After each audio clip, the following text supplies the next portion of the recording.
What you think about when you're born into a fire? Let them burn it out. Sell them to the richest buyer.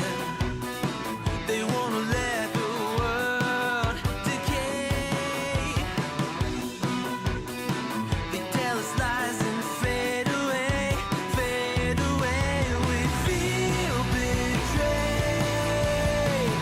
We were raised to lose the race. Wake at the back of the pack, kill it anyway. Listen up now, because we're never dropping out. Beat the odds, beat the big house. The brains are bigger than the doubt. We've been thinking for ourselves, never let the truth fade away. This is bigger than ourselves, we won't let the world burn away, burn away. We feel betrayed. We were raised to lose the race. Wake at the back of the pack, kill it anyway. To blame, haters face the world's mistakes. Wake at the back of the pack, kill it anyway.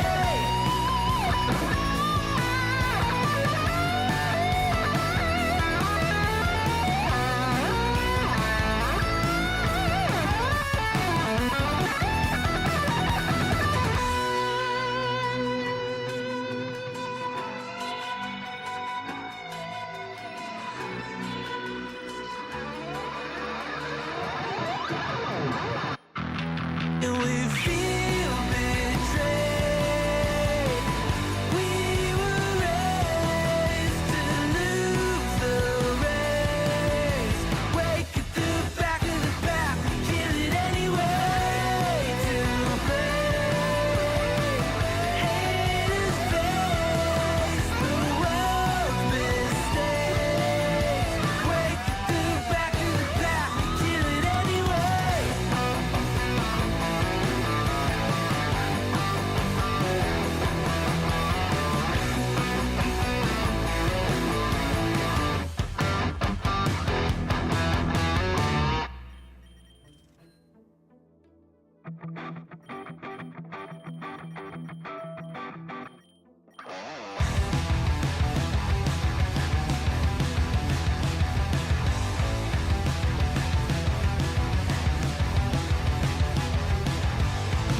You think you've got my number figured out?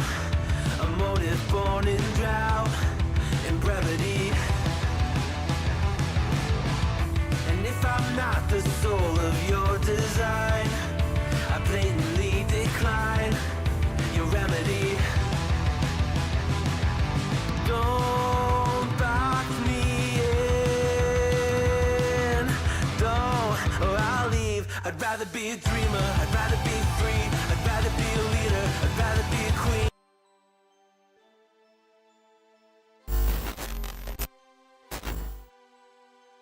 Alrighty, welcome back everyone. Happy Monday. Hopefully everyone is doing well. Let's get to ghost typings for today. Where this probably makes it about a third of the way done, a little more than all the typings. Steel is going to be a very interesting typing, and then we get into the starters and the normal starting types and go from there. Let's start with this though. What's going on it? Yes, Gengar. We talked about this guy in our poison type tier list. Also, just while I'm here, do I need anything for Ghastly?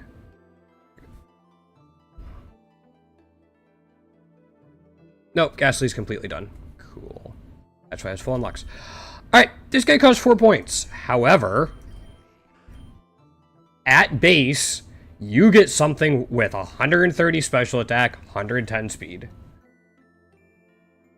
It was needed. Still super fast.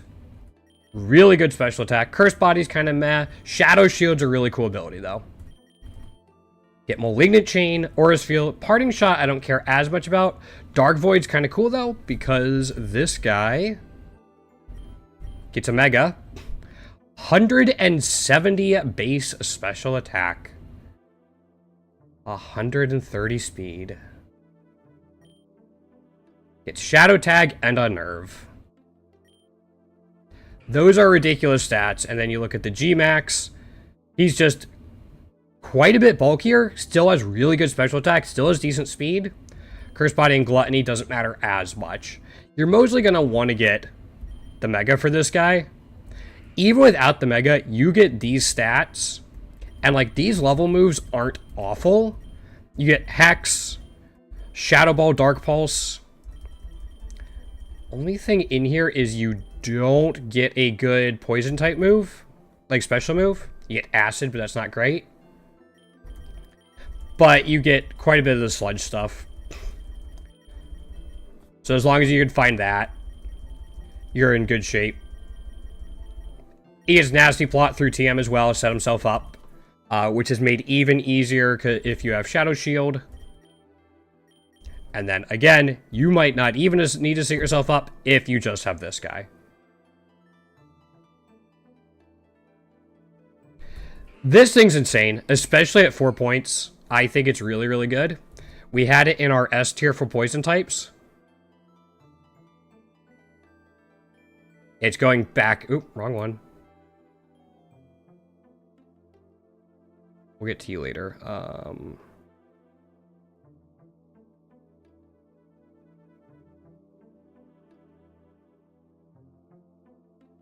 Okay. Yeah, he's going back in poison types. We'll do these forms later. Yeah, he really is a menace. Was there not a ghost type in Gen 2? Oh, Mischievous was Gen 2. Okay. Anyway, Mischievous. Cost 3. You're sleeping until the monkey. Fair enough. Maybe I'll do the monkey at a random point so you have to come back in. You have to pay attention. Surprisingly good special attack, speed, and special defense. Its HP and defense are a little low, but not awful. Levitate's a cool ability. On a pure ghost type, it's kind of a it doesn't make you immune to any of your weaknesses. Still just, it's another immunity. You're now immune to ground, fighting, and normal. And then Beads of Ruin is a very cool ability. Lets you put out even more special attack damage. And again, you already have a good special attack and speed stat to take advantage of that. Egg moves, Take Heart, it's Calm Mind. With, like, cure your own status conditions, but it's basically Calm Mind. Moonblast is a super strong coverage move, especially in Pokerogue. It lets you hit the major threats at 145, 195, and 200. It's neutral at 200, but still good to have. Aura Sphere lets you hit the normal types that might be tough for you as a pure ghost type to hit. Moongeist Beam. This thing hits like a truck. It's a super strong stab move. So you have setup, good coverage, and then a good stab move. Level up, you have some stuff as well. Perish Song is kind of niche. Unfortunately, you can't Perish Song boss Pokemon, and fights are usually going to end before it goes off. There's that. Shadow Ball's still good to get, though. A little bit of Psychic, like, you get a little bit of coverage in here as well. Like, Grass, Rock, Fire, and then also Psychic. Like, you have good coverage in here, just kind of at base. It lacks a way to set itself up through level up, though. That's kind of like a weakness. Again, you still have Beads of Ruin, and you might be able to get Take Heart. It is a common egg move. Do you get Nasty Plot? This might be something I have to check out, actually. At 3, this seems pretty strong. Yeah, get Nasty Plot. Do you get Calm Mind? You get Dazzling Gleam. Yeah, you get Calm Mind, too. Yeah, honestly, at 3 points, with those stats, I'm going to put it in A. I'm going to have to test it out more, but I could actually see it being pretty dangerous. Again, good egg moves, solid ability, really good passive, fine typing, decent stats.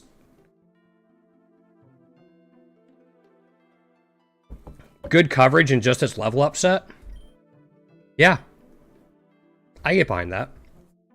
Just out of curiosity. Okay. Yeah, there we go. There's an A tier. I didn't realize it had all that going for it. Cursor is going to wait until we get done here with... yeah. Alright, Shedinja. Shedinja's a little tough to rate. It costs 4. Ghost types are very strong, yes. Yeah, Shedinja's a little tough to rate. Obviously, it's got the Wonder Guard gimmick, and that's why it's tough.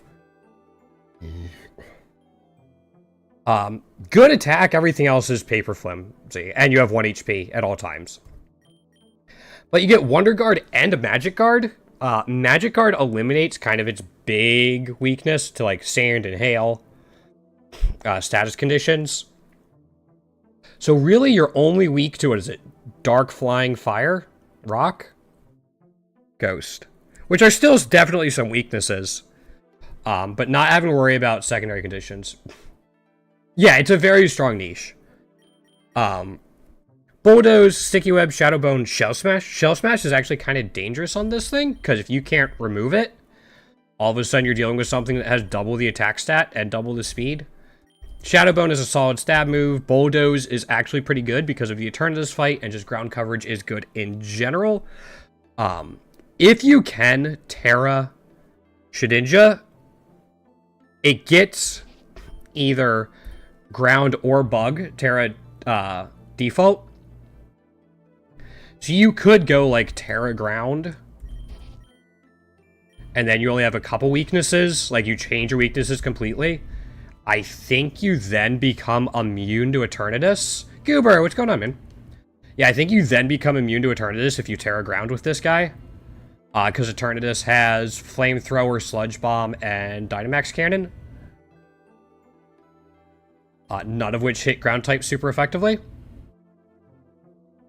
So, I mean, there's that, if that's the case.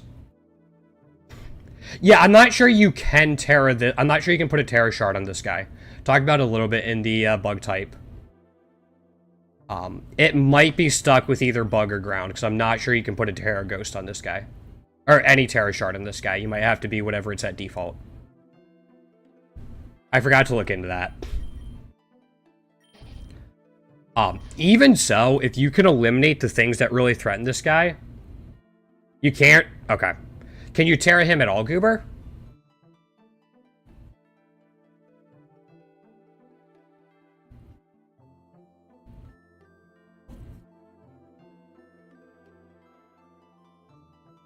Yeah, okay. So I imagine you'd probably put, like, Terra Ground on him. To start. Which gives a little more damage to Bulldoze. Yep. Yeah, and it's immune to Eternatus. Probably a reasonable chance it might be immune to Rayquaza as well, depending on what they're running. They can run stuff like Surf, I think I've seen a couple times.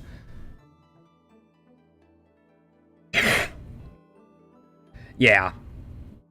Yep. I think this guy goes in A tier.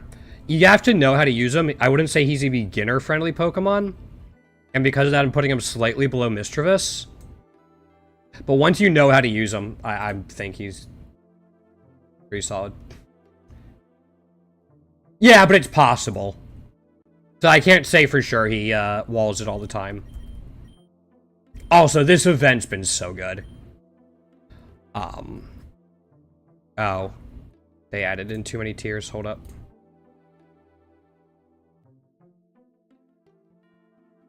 I don't think we're going to have a D tier, but we'll keep it there for now, just in case. Would you see how many floors I've been going through, Han? Sableye. Costs 2. These stats are below average across the board. They're not great. It doesn't do anything. I saw you did 1200, which isn't a ton in Endless, but...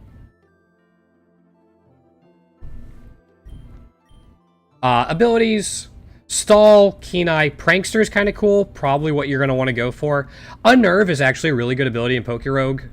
Being able to turn off berries is really nice. Especially in some of the harder fights. But these aren't insane. Prankster is probably the ability you're going to want to run. You get Recover. Topsy-Turvy is interesting. Curse is as well. Prankster Curse plus Salt Cure can be a really good answer to Eternatus. This guy is designed to shut down kind of Eternatus and maybe Rayquaza if he's the last threat. You don't get a ton in here. You get Fake Out. I know people like Quash and Endless, but we're not talking about Endless. You got some other things in here as well. Foul Play can also work against Eternatus. But, again, you're working with these stats to put on offensive pressure if you don't have these egg moves. Curse, Salt Cure, don't care about those stats, which is why they're really good. But again, it's a common and a rare egg move on this guy that you're really going to want, plus the hidden ability to really take advantage of it. It does have a Mega, which case you get significantly bulkier and actually get like 20 points more in both attack and special attack. You still have to deal with the 50 base defense, which stinks a little bit. But you gain a lot of defensive stats, which makes sticking around with like Curse, Salt Cure more feasible, and then Recover as well. Recover gets better the more hits you can take, because those hit points are going to go further the more defenses you have. So if you get the Mega, this thing can be pretty good for shutting down big bosses. I wouldn't necessarily think this thing's going to solo tear through Elite Fours and 145 and 195 efficiently. It probably can do it. It's probably just going to be a slow grind. But if you have Curse and Salt Cure, it's going to be nice. Magic Bounce is kind of meh. If you have Curse and Salt Cure, this thing can be a pretty good and cheap-ish answer to Eternatus, since it only costs 2 if you don't have any cost reductions. Because it's just a little weak without the Mega, I'm putting it there, and it has one niche, and that's dealing with Eternatus. You can use it in other ways. You can use it as a support to fake out things. But other than that, it's probably going to be like middle-low B tier. True, but again, Pokerogue. Banette. Costs 2 as well. Pure Ghost type. Good attack stat. Special attack is weird. I wonder why they did 83 and 63. Defensive stats are below average. Not paper thin. But definitely below average. Speed isn't great, which is kind of what hurts attacking mon like this. Insomnia. Frisk literally does nothing. Insomnia usually isn't a big deal. Cursed Body... maybe. Shadow Shield's really cool, though. It can let some Pokemon set up moves more easily. Storm Throw. Tidy Up is a setup move. Basically, Rapid Spin combined with Dragon Dance can be pretty cool. Parting Shot. Spectral Thief is such a cool ability, or cool move. I love it. It's just a little tricky to use, because if you're using it, you're using it against something that has stat boosts, and that's kind of a scary thing to do. Can be good against Eternatus, against Rayquaza, some of the Elite Four boss Pokemon if you don't one-shot them, and this thing's still alive. It comes in, and if it somehow outspeeds, then yeah, you can get a significant stat boost. We're getting there, Han. We're getting there. Still a really cool ability, and it's or move, and it's strong. I mean, 90 base power, 100% accuracy. It's gonna hit like a truck. As Han has said a couple times, it does have a Mega. 165 attack. Huge. Slightly more defense. I think that's slightly more. I think it's 20 more special defense, 10 more speed. Abilities are Prankster and Shadow Shield. Prankster plus something with 165 base attack is kind of weird. But this thing can definitely put out damage. You can pivot with it with the Parting Shot Prankster. You do get knockoff. You also get Shadow Sneak with that much damage. Curse and Sucker Punch are both very useful against Eternatus, or just as a priority move to use with that high of an attack. You still have Tidy Up as well. You get like one Tidy Up off, you can take even more advantage of that super high attack. Yeah, exactly. Yeah, this thing can be pretty flexible. You do like Tidy Up, Shadow Sneak, Sucker Punch, and then like a Parting Shot if you want to reset, and this thing's pretty decent. It only costs 2. I don't think I'm putting it in A, but I think at 2 it's a very solid B tier. I'm just worried that it's not going to have the damage with that speed or survivability to really clear through Classic. If you get the Mega, great. That thing should do a lot of damage, but you kind of need the Mega. And even then, it's a little iffy just because it's a little weird to use. But at 2 points, I think it's a very solid option. I'm sure people can do solo runs with it.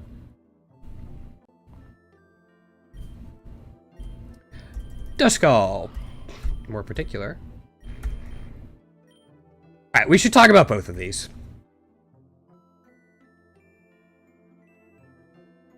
Super, super defensive despite the 40 base HP. The reason we're talking about Dusclops is because you can put Eviolite on it and it becomes very... Yeah, there are a lot of amazing ghost types. This thing can become very bulky with Eviolite. I mean, I think it increases it by 50%, so you're looking at 195 defense and 195 special defense. Even with only 40 base HP, like, that's still really good. Low speed, below average attack stat, low HP, but those defenses make up for it. Pressure and Frisk aren't great. Unnerve, we talked about it already. There's quite a few ghost Pokemon with Unnerve.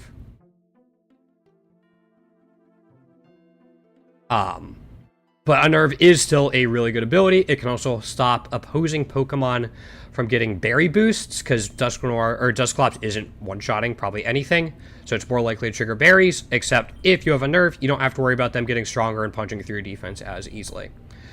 Bulk Up, if it does want to become even bulkier and actually put out offensive pressure. Drain Punch is really strong on bulky Pokemon. Any healing it's going to be a common theme throughout a lot of ghost types and just in general. Recover, we just talked about it. Rage Fist, if you're surviving lots of hits, all of a sudden Rage Fist becomes really scary. You give me this set, I'm not unhappy. Definitely it can do more, but I'm not unhappy with that set. Gets all the punching moves. Shadow Sneak if you want priority. Will-O-Wisp is inaccurate, but can shut down physical attackers even more. And then Curse, we'll talk about it again for Eternatus. And then we'll talk about the actual evolution, Dusknoir. More offensive pressure. Still slow, still low HP, but it gets a significant more attack. Its defenses are still 135, 135, which are still really good. You just lose the option for Eviolite. If you want to do more damage, you go with Dusknoir, but you're losing a decent amount of, basically, your ability to tank through things. You still get Bulk Up, Drain Punch, Recover, Rage Fist. All of these are pretty good. Again, it's not like you're squishy in this form. You just kind of have to weigh, do you want the attack? Do you want the bulk with Eviolite? Dusclops. Still get the fire moves. Like, just about everything here is the same. Yeah. This thing costs 3. I think it's pretty good, even for a primarily defensive Pokemon, which I'm usually not a fan of. I think Shuppet is better, especially at a point lower, but I think this is better than Sableye. Sableye has a niche, and it's against Eternatus if you have the egg moves. But again, you get a decent amount of attacking stats. Yeah, you get 30 extra attack, 20 extra speed, which is pretty negligible, and I think 10 extra HP? 5 extra HP, yeah. So it's just kind of what you prefer. I'd say most people probably would go Eviolite Dusclops. But there you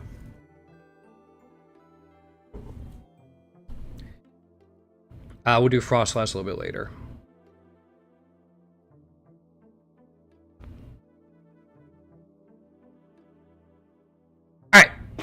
Drifloon.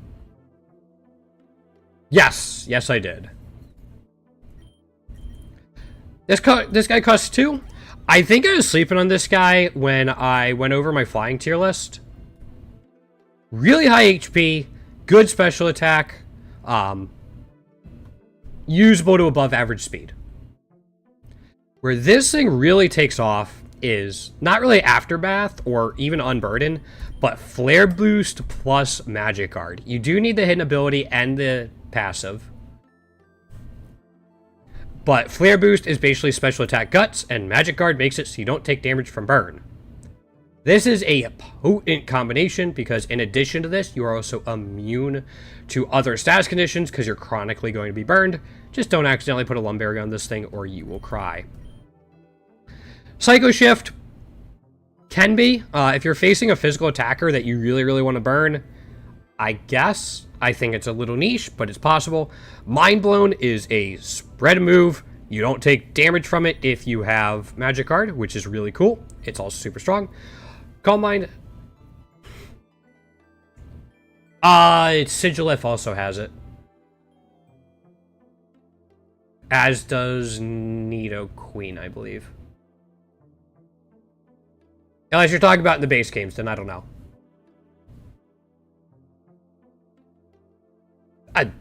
Maybe they're getting there. But yeah, Calm Mind lets you set up even more. You don't really care about the special defense all that much, but it's still helpful. Boosting your special attack is great. And then to go with your high HP pool and your boosted special attack, Oblivion Wing is stab and even better. So you got Mind Blown, Calm Mind, Oblivion Wing, and then you got plenty of options in here. Hex, Shadow Ball probably being the biggest two. You do have Baton Pass if you want it. Tailwind if you want to use it as a support mon. Yeah, Ghost Flying is pretty good. They don't really complement each other defensively, but it's good coverage to have offensively. This thing's strong. And it's only 2. You need unlocks for it, but I think if you have the unlocks, it's going like lower part of A tier. I could see high B, but you want the passive. If you don't have the passive and hidden ability, this thing takes a pretty big hit. Because then you're doing like unburdened stuff and still not bad. It still has its uses, like again, Tailwind, maybe even Baton Pass, Shadow Ball, Strength Sap can be really good.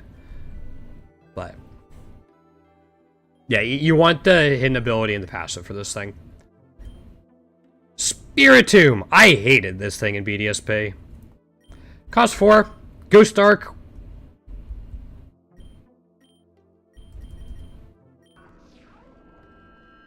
Base stats, pretty solid across the board. It's reasonably bulky. It's 50 HP, kind of sucks. But has good attack and special attack. Defenses are very good. Defense and special defense. 50 HP stinks, but it's not like it's frail. Especially with this typing. Little worried about fairies, but other than that, you're kind of chilling. Abilities, Pressure, kind of not a big deal. Infiltrator, kind of not a big deal. Vessel of Ruin makes this thing more especially bulky, which is kind of cool. Again, it has good attack stats and can put out damage, but it's not hugely threatening. Parting Shot, Batty Bad, Straight Step, and Spectral Thief. This thing is a decent support. Again, Parting Shot is cool. Batty Bad sets up, is that physical? Yeah. So you have Vessel of Ruin to lower their special attack. You have Batty Bad setting up Reflect. Strength Sap to limit physical stuff even more. Spectral Thief, we talked about it with, was it Banette? To steal stats, which can make you even bulkier and stop your opponents from setting up. Which is pretty cool, because unlikely they're going to one-shot you. Unlikely you're going to one-shot them in a lot of situations. They're going to get boosts. Their boosts are now yours.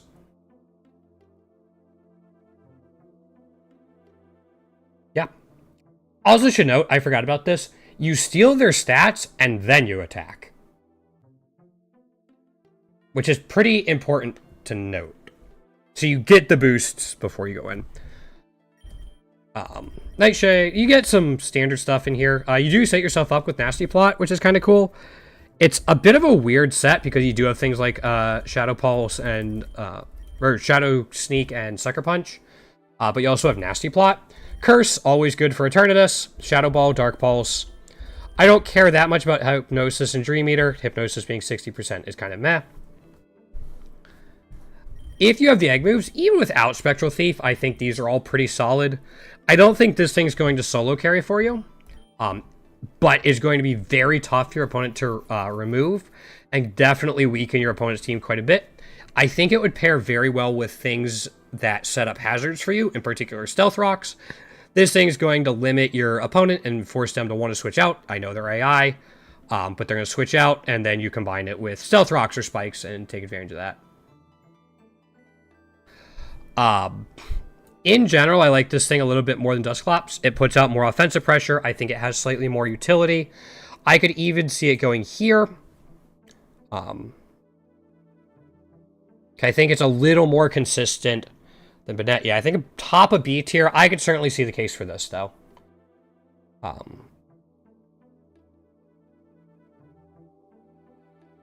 Actually, I might put it there. I mean, I really like what all it has going on. Again, what kind of holds it back is its abilities aren't great. Like, Pressure, Infiltrator, Vessel of the Ruin's a cool one, though. Again, the egg moves are all solid. Doesn't have... I guess Strength Sap is its built-in way outside of Dream Eater to heal itself. Can it get Recover?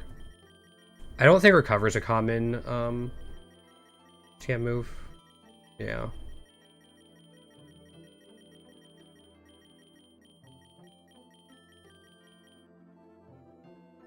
So it doesn't have huge recovery outside of Strength Sap. If you have Strength Sap, great. Strength Sap will be amazing on this thing. I think low A tier. Alrighty, Rotom.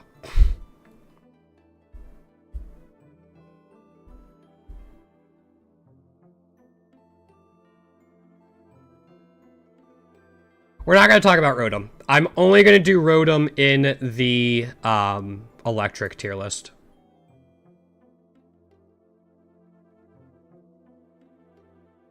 Yeah. We're only talking about Rotom in the electric tier list. I think that's what I'm going to do with it. So let's talk about Tina. This thing costs 8. Ghost Dragon's such a cool typing. But this thing still costs 8. However, you get this. Huge HP, great defensive stats, really good offensive stats, good speed. Yeah. Yeah, great speed. Or, sorry, great, like, amazing HP, great defensive stats, good speed, really good attacking stats. Good typing. Or cool typing. Pressure, Telepathy, Both of these are kind of bleh. Shadow Shield is still really good, though. Lets you do crazy stuff. And something as bulky as this, and that puts out as much damage as this, you're going to have a lot of ways to abuse Shadow Shield. We'll look at it. I'm pretty sure you have to find an item. What is it? The Greasiest Orb? Yeah. Greasiest Core. Yep. We'll get to that, though. It gets Dragon Dance and Spectral, like... Dragon Dance, Recover, Spectral Thief, and then just, like, a Dragon move in here. Dragon Claw, sure. Earth Power, like, you can do so much. It's going more physical with its egg moves. Like, even Dragon Claw is fine. Plus, you have Recover and Shadow Shield. Which makes it, like, way easier to set up a Dragon Dance, which is a common egg move. I mean, and then just give yourself free stat boost with Spectral Thief if you don't one-shot things. But, like, you're probably one-shotting things.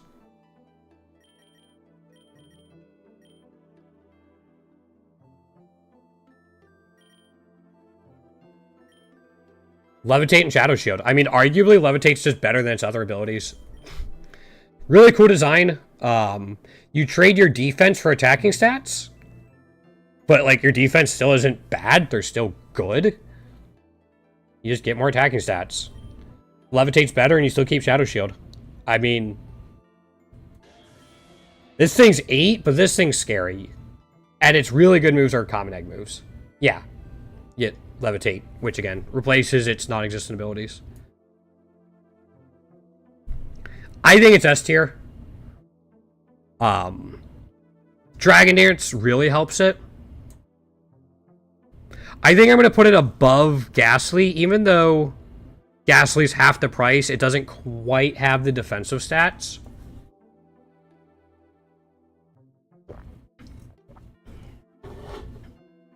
Or, frankly, the typing. Yeah. Yep. Yeah, he has that much bulk plus Shadow Shield. Nothing's one-shotting that. Like, yeah, and Dragon Dance being a common egg move is ridiculous. Spectral Feet, yeah. It kind of has all the tools you want, and all of those tools are in its common egg moves. Yeah, I think S tier for that thing. Baskia Legion is going to be a little bit later on.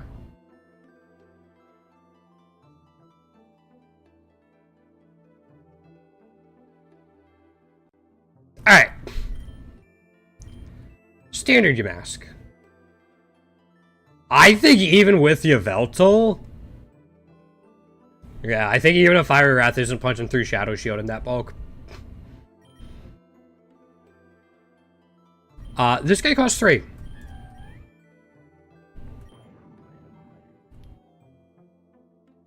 This thing kind of looks like a, almost like a special Dusk Noir. Higher defense, like amazing defense, really good special defense, good attack, low speed, low HP. The low HP isn't super low though. It's low for sure, but like combined with those defensive stats, you're probably fine. Mummy can be useful, but in general, in Pokerogue, you're not going to worry about that much. Purifying Salt's a cool ability. Don't have to worry about status conditions. I think it's kind of cool. Strength Sap, we talked about on defensive Pokemon. Healing on defensive Pokemon is really good. Glare, you can shut things down. 100% accurate, really cool. Aura Sphere, a little bit of coverage. Astro Barrage, super strong stab, and a spread move. Astro Barrage struggles a little bit with hitting things within like the first 20 floors of Classic, so you kind of want to pair this alongside something. Shadow Claw, again, you're more special attacking. Yeah, what's going on, Sedentary? How you doing? Been a little while. What are you up to? Glare and Strength Sap are the big ones there. They're really good. Heal Block has some use. Will-O-Wisp, I probably prefer Glare in general. Good. Doing well. We're doing our weekly tier list. Curse, good against Eternatus, Shadow Ball, and Dark Pulse. Just standard ghost coverage. Some niche stuff there. Just chilling. Good. You been playing the event at all? I actually forget if you're if you play Pokerogue. Because if I remember, you came over from Calpy's stream. From Calpy's raid a couple weeks ago. It's a Pokerogue Shiny event. Pokerogue is a browser-based online Pokemon roguelike. That I have put way too much time into. You don't play Pokerogue? Okay. It's definitely a fun journey. But there are so many other games out there that if it's not your genre, like, you're gonna find something else. No, it's something I put a lot of time into and really like, which is why I'm doing tier list for it every week. We were talking about this guy at 3. What have you been playing? Anything fun? Also, like, at 3, this thing's good. It just doesn't put off the offensive pressure I want. Good utility, kind of falls into the same niche as Sableye, and it kind of goes there. Definitely usable. But, Like, you could make it work. It's got enough special attack, you do some damage with it, but it doesn't threaten later in the game.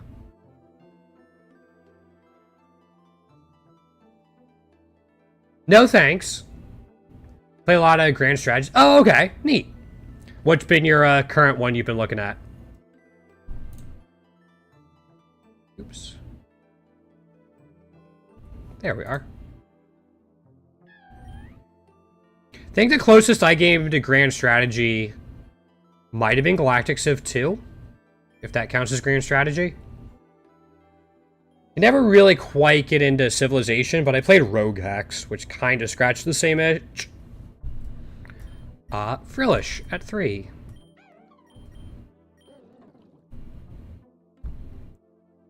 Good special defense, good HP, usable defense, usable to good special attack, below average speed. You play a lot of... if I understand it right, Grand Strategy would probably be like Civ, maybe Total War.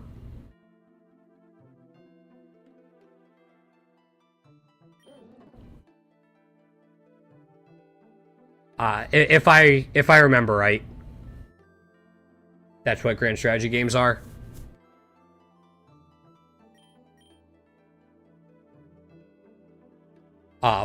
Water absorbs a really good ability. Poison heal is also really cool. Makes you even bulkier. And makes you immune to status ailments because you're already poisoned. So you get something like that to something already reasonably bulky. Grand Strategy are more like Stellaris. Okay.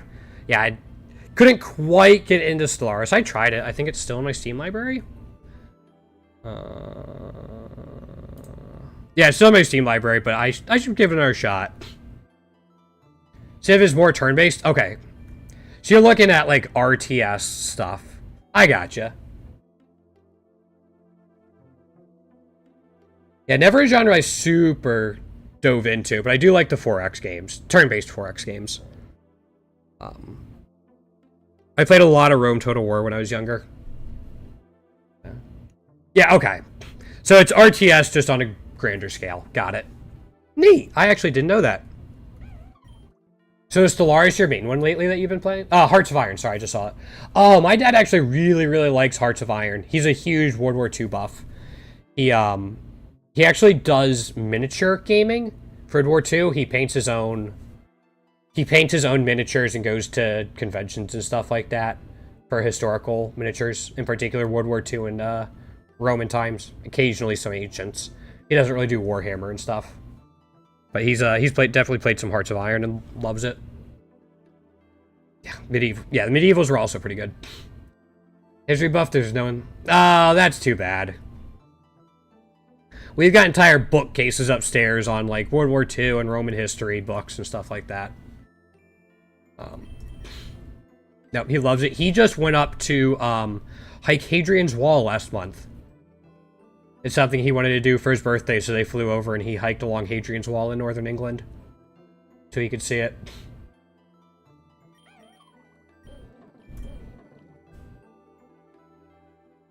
Yeah, I'm American, so that's great. Yeah. Yeah, no, we've just got bookcases of books and a couple other things here and there for it. So I took a World War II elective in high school and really enjoyed it. Wouldn't say I'm a buff or anything, but at least learned about it a little bit more than probably the average person. U.S. war history is interesting. To be sure.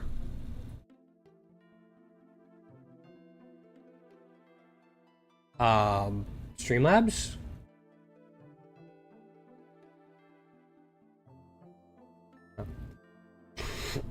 The dates.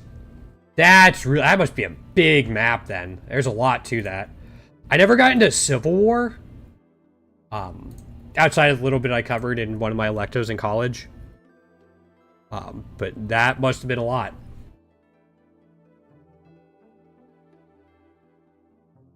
Wasn't this Civil War kind of the last major American war where guns and swords kind of were used alongside each other? Wasn't there a decent amount of Saber Cavalry?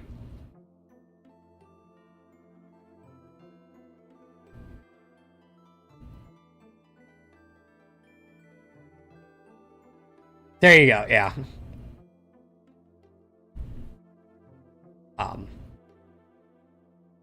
Jellison, I can multitask, I promise. Calm Mind, Buzzy Buzz is cool. Chance to Paralyze is neat. Freeze Dry is arguably the best ice type special move in the game. Steam Eruption kind of competes with Buzzy Buzz for putting status conditions, but it's there. Saber Cavalry were... Oh, were they? Okay. I didn't know they were used as late as that. That's kind of cool. Yeah, I thought the Civil War was kind of like their last major conflict. Yeah, it does. I'm not sure I knew that. I know the basics of World War I. I know more about World War II, as I think most people do.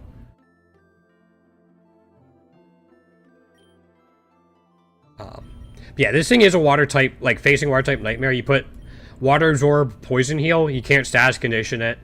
And then Freeze Dry, Buzzy Buzz as well, and Calm Mind. Does this thing get... Thought it got another healing move. Oh, it gets Recover. Yep, there you go. Yeah, I'm not going to get into that, Han. But, yeah, we'll see.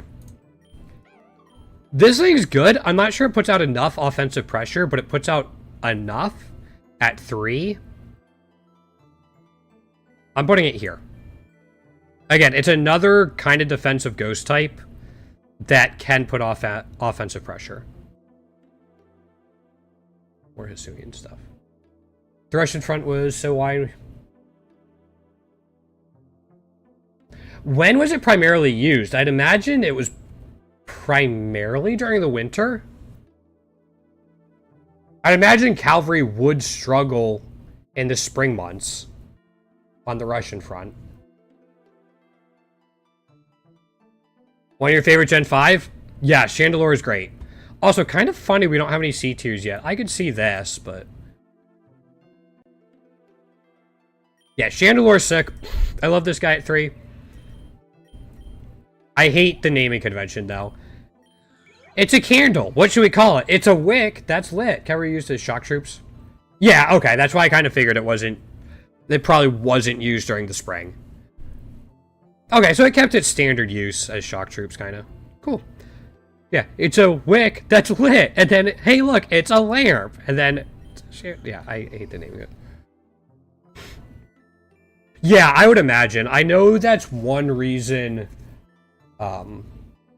Germans got bogged down so much, almost literally, during World War II. And why Russia's was actually really tough to invade. I think Germany stalled out just like 10, 15 miles away from Moscow. You can actually learn Energy Ball, which is cool. Yeah, Energy Ball is a cool move. This thing hits like a truck. 145 special attack is really, really high. It might be tied with Vikavolt for the highest special attack among non-legendaries or mythicals. Yeah. 80 speed is actually usable, unlike Vikavolt. Decent defensive stats, slightly below average HP. This thing is actually bulkier than it seems. Germany was so close to... They actually hit the city. Yeah, I knew they were really, really close. They just couldn't get there because of the mud. Took them too long. Flash Fire is probably better than Flame Body. Wish this thing got Levitate. Shadow Tag's not really a huge deal. Let's get... Oh, I wonder if that's why they gave it to it as a passive. Flash Fire is really cool, though. It's not like it shores up a weakness or anything, but it makes it easier to switch this guy in. Flame Body's a little inconsistent. I don't care about Infiltrator. Flash Fire and Shadow Tag. Shadow Tag's a little meh. In general, these abilities aren't amazing on a Ghost Fire type, but still good. Giga Drain heals you up. Earth Power, like, these 3 are all good coverage. And then it gets Torch Song. So, I'm doing how well it can progress through the classic mode of Pokerogue, kind of on its own sedentary. There are some Pokemon that are designed to be utility mons, so I'll grade them off of this. So I'll go with a how strong are they kind of in general, And then how do they match up against the major walls in the classic mode of Pokerogue? You fight your rival at levels 8, 25, 55, 95, 145, 195. And particularly the fights at 145 and 195 have some really tough Pokemon to get through that. So if a Pokemon can do really well during them, they'll get a little bit of a boost. If they struggle against them, they'll get knocked down a little bit. A little bit's how they do against the final boss at floor 200. Same thing as the fights I mentioned before. And then it's kind of like, how is their typing? Will they get countered easily as you're going through? Are they going to be fast enough and do enough damage to get you comfortably through the game? Kind of stuff like that.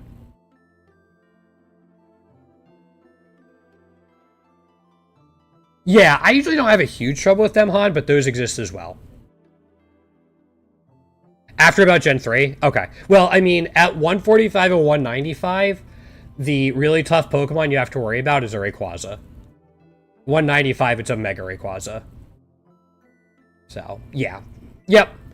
So it's kind of just how they match up. Yeah, the biggest thing about those, Han, is the team you face every run changes, so it's tough to say how you match up against them, which is why I don't worry about them too much, just because there's a little too much randomness. So like this guy has cool typing, pretty good offensive typing as well. I think this hits everything in the game for at least neutral damage. There's no one type that resists it.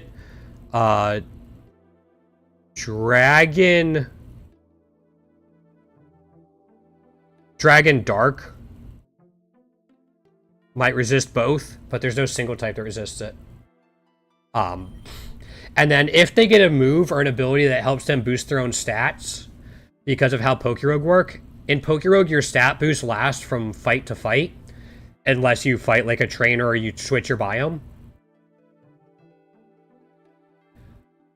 So mine is probably Walrein. The little Pokemon in the bottom left of the screen was like, or the mascot kind of started as a Walrein, but I don't have like an overwhelmingly favorite Pokemon. It's not something I've really thought much about. It'd probably be something like Cyclizar or something that could teleport me places just to make errands easier. or a dog Pokemon. Yeah. Yeah, those are kind of those are the basis of like kind of what I go on for when I'm ranking Pokemon. I beat in classic mode with every Pokemon on my team at least once, so maybe. I feel like Lycanroc would break a lot of stuff by sitting on it.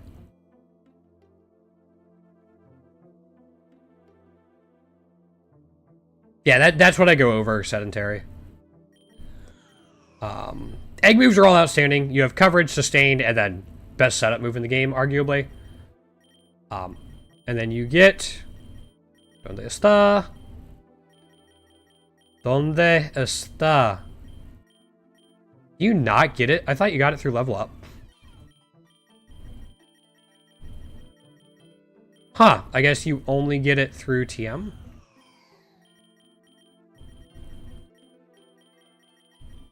Yeah, Energy Ball through TM. But again, you get Giga Drain as a common egg move. It's a little bit weaker, but heals you. You just don't have a chance to lower special defense. With Torch Song, this thing is very, very good. Ideally, you'd want a little bit more speed. Oops. Just because speed on a sweeper is kind of king. 80 speed is definitely usable, especially combined with that high of a special attack. If you can get a way to give it more speed, whether through Carbos, which boosts your speed, Quick Claws, which let you go first in its priority bracket, it's just a little consistent. This thing's scary. I think because of Torch Song, it goes up here. I'm putting it slightly below this because it needs its rare egg move. Actually, I'll put it slightly above because that needs passive and hidden ability.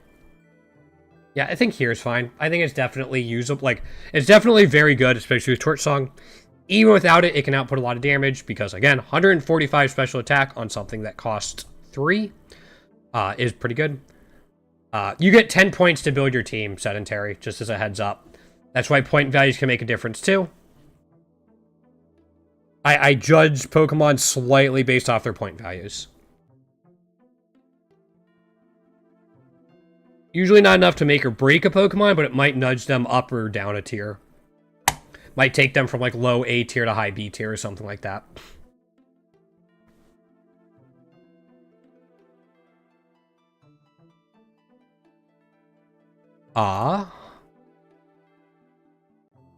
Galurk. Okay. We talked about this little guy in the ground type tier list a couple weeks ago. He costs 3. Really good attack. Like, really good attack. Good HP. Usable defense. Usable special defense. Not great speed, which is kind of the downfall of it. However, it gets Iron Fist or No Guard and Shadow Shield, which is a very good ability to help you set up. And then, again, Iron Fist or No Guard. Both of which are very, very good abilities. Shift Gear is the best or tied for the best physical setup move in the game. Combined, it's either this or Victory Dance. Drain Punch heals you. Combines well with Shadow Shield. You could take advantage of it over and over. Headlong Rush is super strong against Eternatus and just strong in general as a hard-hitting ground-type move. You also get stabbed from it. Rage Fist, you're probably going to live for a little while because of Shadow Shield. Again, your defenses are acceptable. If you can live, Rage Fist is going to start taking off in damage and will scale very, very quickly. Only thing is, like, there's nothing in here that takes advantage of No Guard. Yeah, that's... Everything works with Iron Fist way more. You even got some stuff in here. High horsepower if you don't have Headlong Rush. Shadow Punch. Curse you're probably not using on this guy, but can be an answer for Eternatus.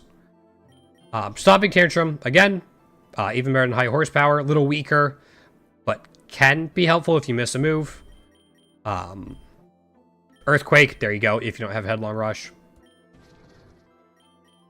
At 3, with this typing, which I think is very good, ground typing I value pretty highly in Pokerogue. And then that high of an attack stat, with acceptable bulk, but especially Shadow Shield. Add, like, good abilities as well. Best setup move in the game for physical attackers. You get Ice Punch.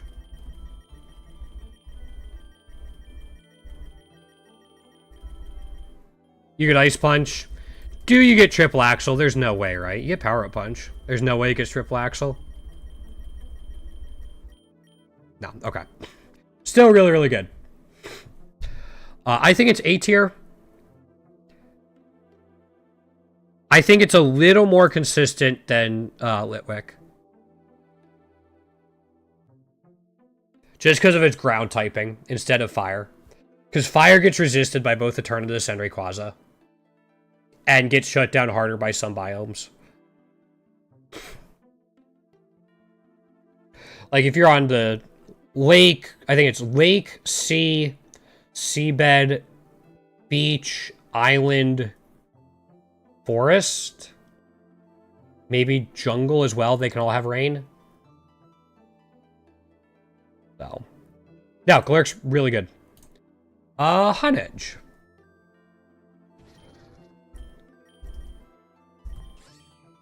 I kind of like this guy. Aegislash. This form, really good defenses. Lowish HP, but fine. And attack stats don't really matter. Because when you attack, you switch into Blade form. And then you get these attack stats. Unfortunately, the speed is still 60. Which is not great for an offensive Pokemon. You want something higher. However, you're stuck in stance change. Sharpness is really cool, though. Most of your stuff is going to be slicing moves. Maybe? Thought that might have been Spiritomb. Honedge Pokédex. I don't know, like, the Pokédex entries and stuff.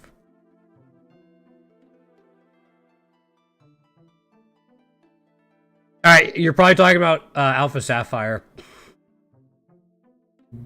Anyone dares grab its hilt, it wraps a blue cloth around them, or it drains a person's life energy completely. Yeah.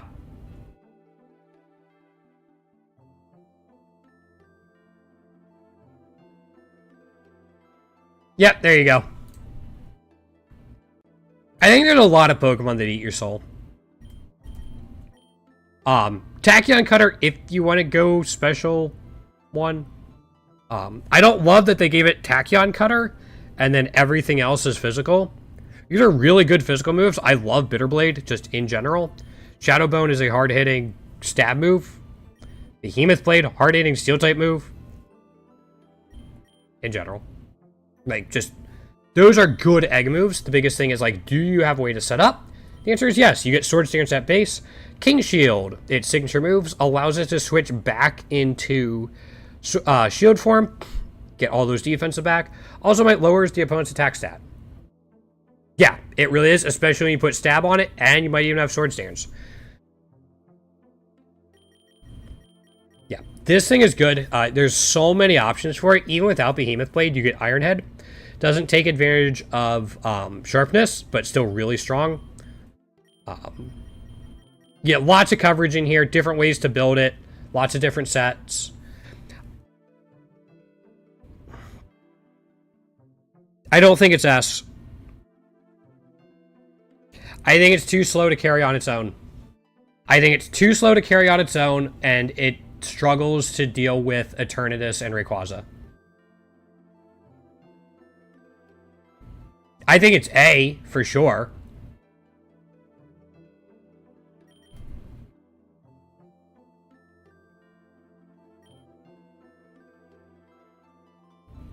You still don't hit either of them super effectively. You're still hitting them neutrally, and you have to outspeed them at some point.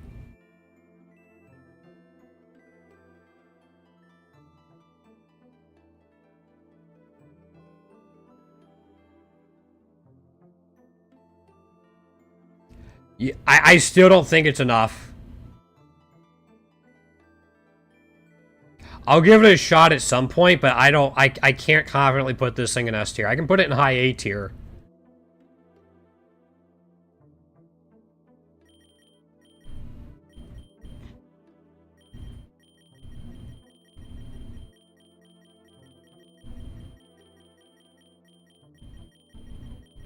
Yeah, there's no ice type moves in here.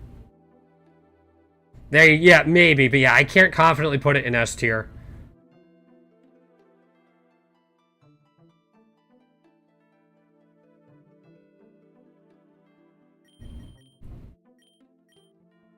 Yeah, not with 60 base speed. And if it doesn't one-shot in Blade form, it's a sitting duck.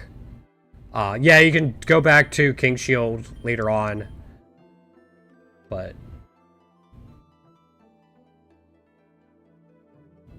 yeah, A tier.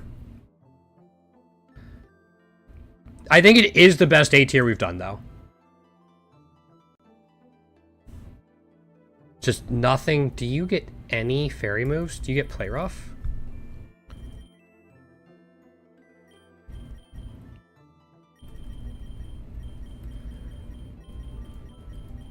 You don't get Play Rough?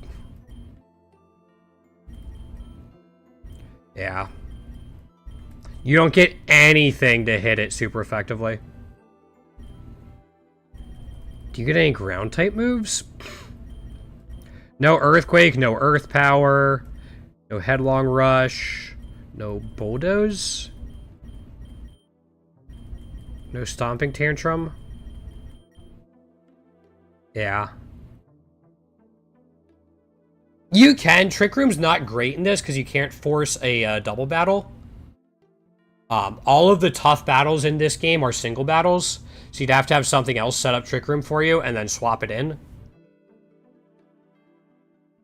Trick Room in Pokerogue generally isn't great because of that.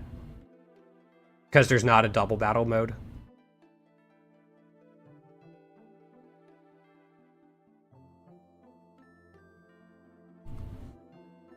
It's definitely an option, just requires even more setup.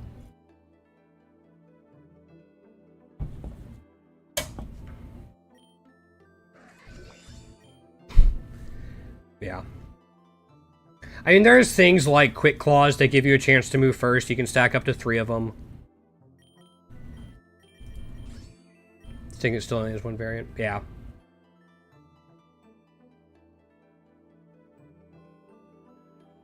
Yeah, and the fact, again, the fact it doesn't have any options to hit Rayquaza returned it super effectively. I'm not crazy about. This thing would probably have to need like 2 to 3 Swords Dances. And then maybe Terrago Shadow Sneak to KO Rayquaza. And I don't think it can KO one-shot phase 2 of Eternatus.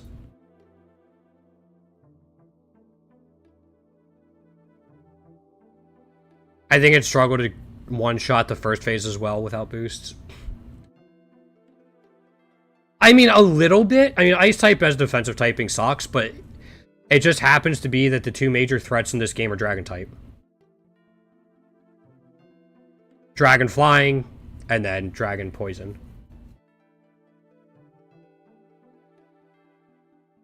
It's a Pokerogue tier list. I gotta figure out, like, I gotta keep in mind what the major walls are and what kind of counters them. Yeah, I think high A tier. Yes, you could definitely make a case for S tier, but I just don't think it quite does enough. I think it's... Yeah. Trevenant. At 2 points.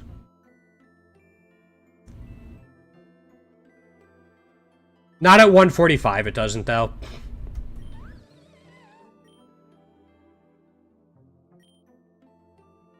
$145, it still has that weakness. Surprisingly good attack. Like, really good attack, good HP, usable defense, usable special defense, lowish speed. Natural Cure can be helpful. You're probably not taking advantage of it too much. Frisk is literally useless. Harvest is a really cool ability, though. Shadow Tag. Not great in Pokerogue. It's annoying to face in Endless, but we're not talking about Endless. Yeah. You can Shadow Tag Curse things, I imagine, which we will get to. Rage Fist. You probably have the bulk to take advantage of this, and then you also have the attack to make it even better. Oops. Sleep Powder seems so weak for an egg move. Like yeah. Bulk Up, it's a setup move. It's not a great one, but it is a setup move if you want to take advantage of it. You can Bulk Up while taking damage for Rage Fist. Sappy Seed. It's a solid grass type move, so you get Stab on it. Also sets up Elite Seed. Cool Cat, what's going on? Yeah, you can harvest your citrus berries. You can Sappy Seed to heal yourself even more and keep them locked in with Shadow Tag. This thing, I think this said thing with 2 points. Leech Seed is good against Eternatus later on.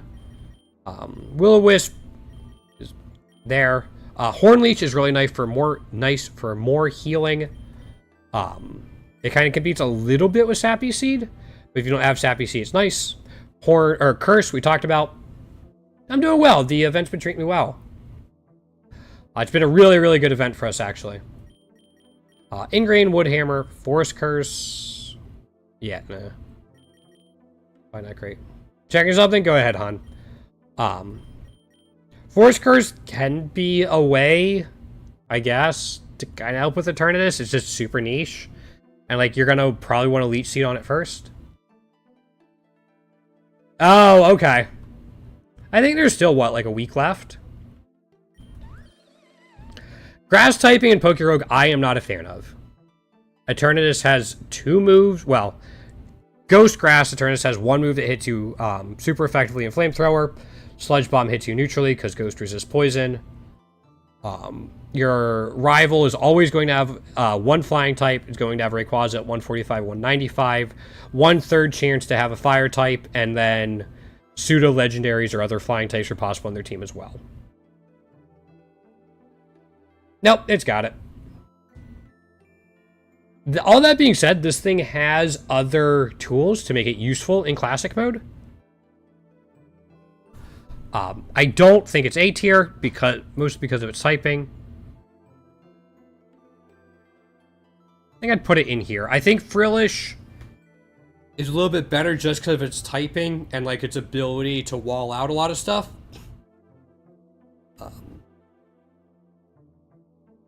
Yeah, I think it's kind of... Frillish is there in part because of its typing, and Fair Tump is there kind of despite its typing. Yeah, Gen 6 has a lot. Pumpkaboo! There's the right tab. I'm gonna get to the... I'll get to Hoopa. And then we'll take a breath. Yes, these lists are cool, are solely classic mode, Cool Cat. Or else, yes, Trevenant would be higher. Because of Curse Leech Seed. Yeah. Yep. They're solely classic mode. Pumpkaboo at 2 points. We're not gonna... yeah.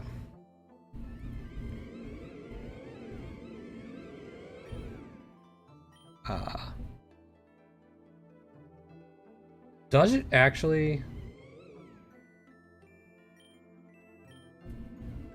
It does change a little bit. Interesting. Pickup. It is useful for beginners. We're just going to go for like average size. The stats change slightly. I don't think it makes a huge difference. Pickup is really good for beginners, and like Frisk is literally useless in this game. Insomnia, you're probably not going to worry about that much. Especially because you're a grass type, so you don't have to worry about Sleep Powder and Spore. Illuminate is a lore ability. Not super helpful in general, though. Outside of pickup, the rest of its abilities and even its passive kind of suck for most people. Egg moves. Spirit Shackle, cool ability, stops them from running, and it's a strong physical ghost type stab. Fire Lash, if you want to weaken their defenses a little bit more. I also realized. Good attack, really good defense, usable HP, usable special defense, usable to good speed. Not insane. It's another Ghost Grass. Forgot to go over that. Fire Lash, though, I kind of like this thing because of the chance of multi-lens. Same with Dire Claw. Both of these with multi-lens go hard because you have a chance for a secondary effect on each hit of it. Sappy Seed, again, very, very good for Eternatus. Just being able to get that set damage down with the damage over time. Even if this gets KO'd, Leech Seed's going to stick around. It is a very common way, in addition to Salt Cure, for people to deal with Eternatus the first couple times they face it. There's not a ton in here. Moonblast is kind of interesting coverage, especially considering, like, 58 special attack. Seed Bomb is solid. It gets Leech Seed if you don't have Sappy Seed. There's nothing insane from this. Trick or Treat, there it is niche at best. I think this thing's actually a little less useful in general than the Trevenant. Its abilities just don't really do much for you outside of pickup.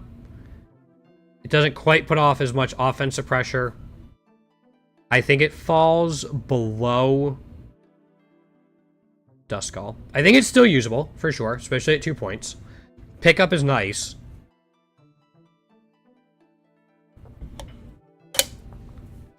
I could even see it going here. But I think it's definitely better than Sableye. Yeah. Alright, let's talk about Hoopa. And then I'm going to take a break. Hoopa is 7 points. Need 12 carries for it. Gotta find another one in Endless. Amazing special attack, amazing special defense, usable HP, good attack, usable defense, usable speed. Slightly below average defense. But the special attack's what you're really going to look at. But now we get to its abilities, which are busted. Magician and Opportunist. What the hell?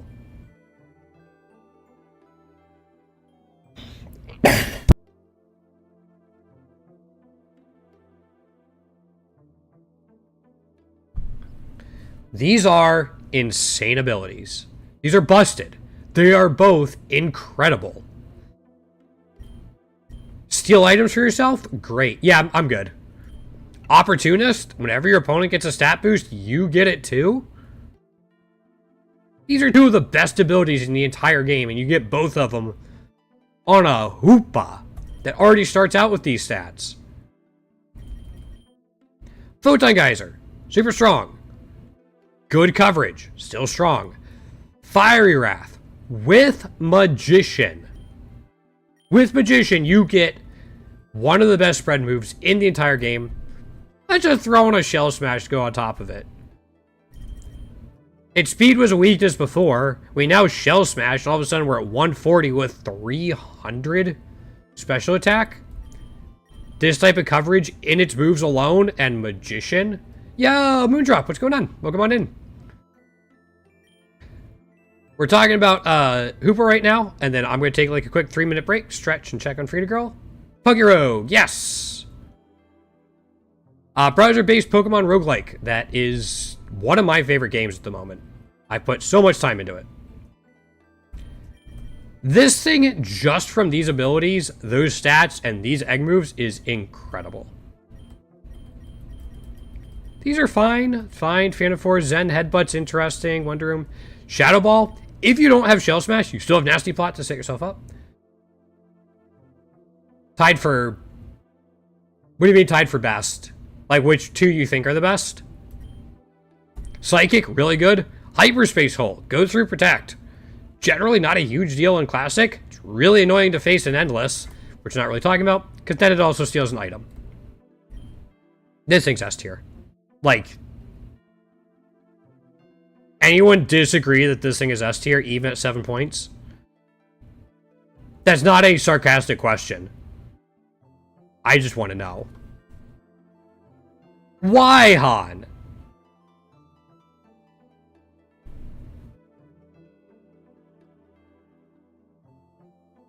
Yes!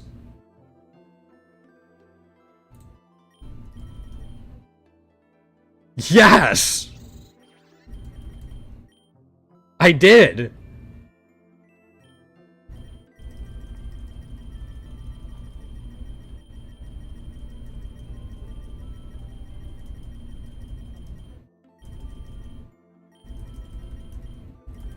Okay. I think he still does enough damage with Opportunist. Which do you think it is, Moondrop?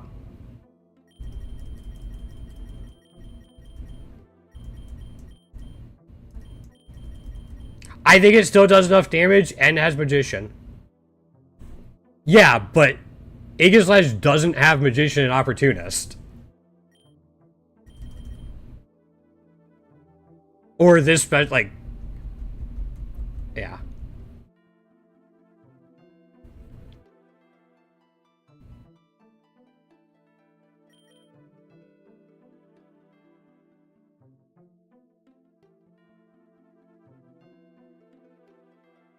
Spread moves are great. I will remember that when I face G-Max Pokemon, Han. I forgot about the form.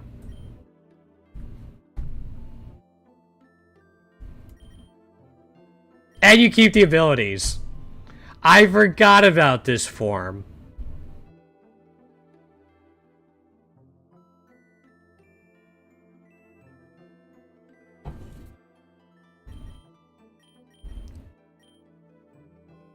We have Stab Photon Geyser. It's not. No. Still Stab Photon Geyser. Alright. Terra, Psychic, Photon Geyser into Eternatus. It's going to do more than Behemoth Blade.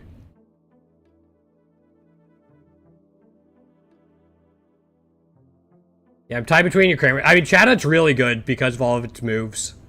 Where did I have Chatot?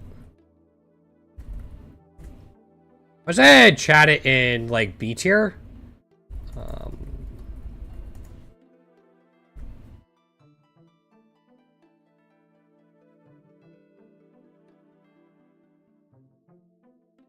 Did I put it in A tier?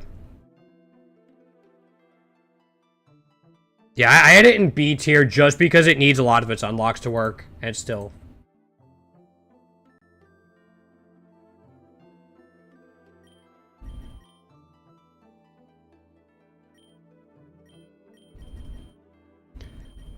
I'm still going with... Oops.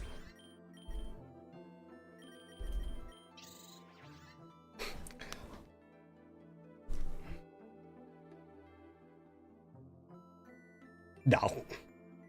This thing is still pretty defensive. I don't think he hits much harder. How does it hit much harder?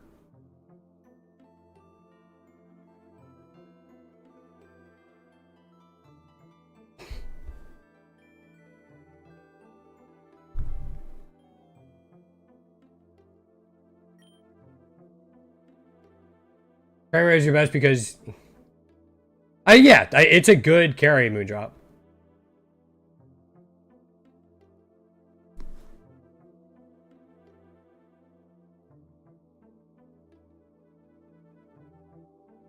This thing is better than, Aegislash. Unless you want to tell me this with Magician and Opportunist is not better than Aegislash.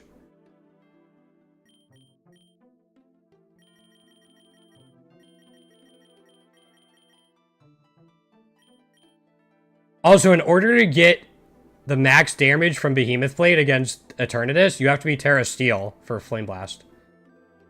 Yeah, Lightning Rod on any flying type or water type is insane.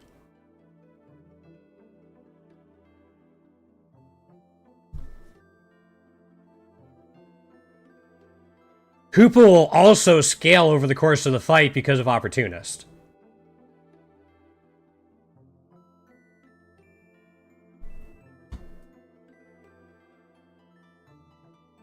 You can go to there to make your own tier list.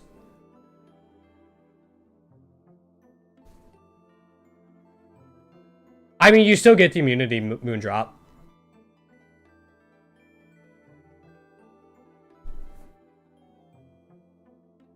Yes, I think he's better for Giratina. I think he's better than Giratina. He's a point cheaper.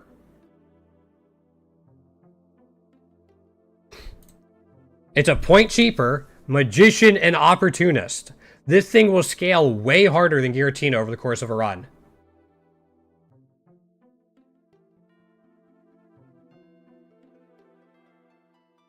Which one's carrying you, Goober?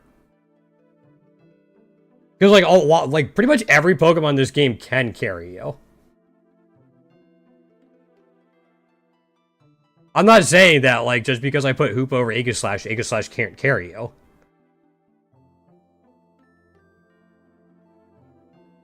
Maybe I'll have to disable gifts, hon. Oh, that doesn't help me at all, Goober.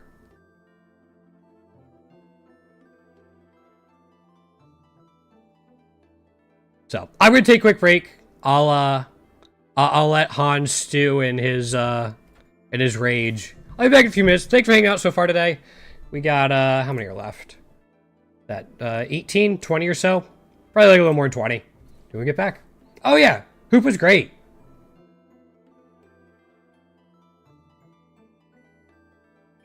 I don't know who you're talking about.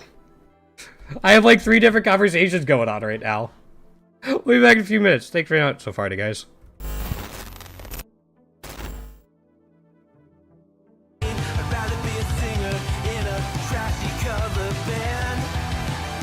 I'd rather be a closer, I'd rather be clean. I'd rather be a poser in a magazine. I'd rather be pretty much anything else than your machine.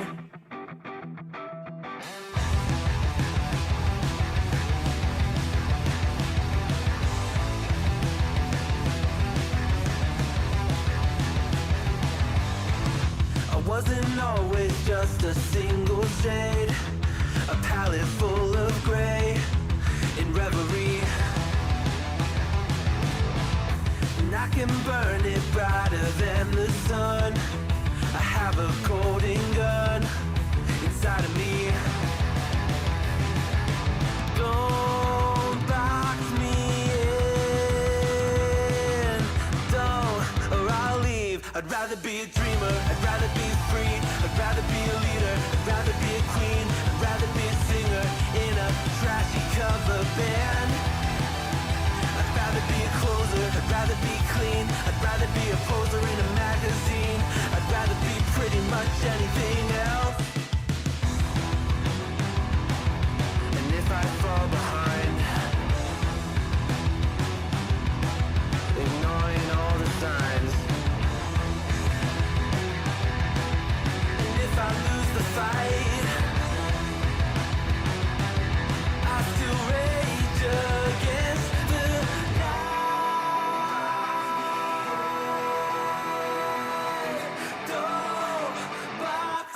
be a dreamer, I'd rather be free, I'd rather be a leader, I'd rather be a queen, I'd rather be a singer in a trashy cover band. I'd rather be a closer, I'd rather be clean, I'd rather be a poser in a magazine, I'd rather be pretty much anything else than your machine.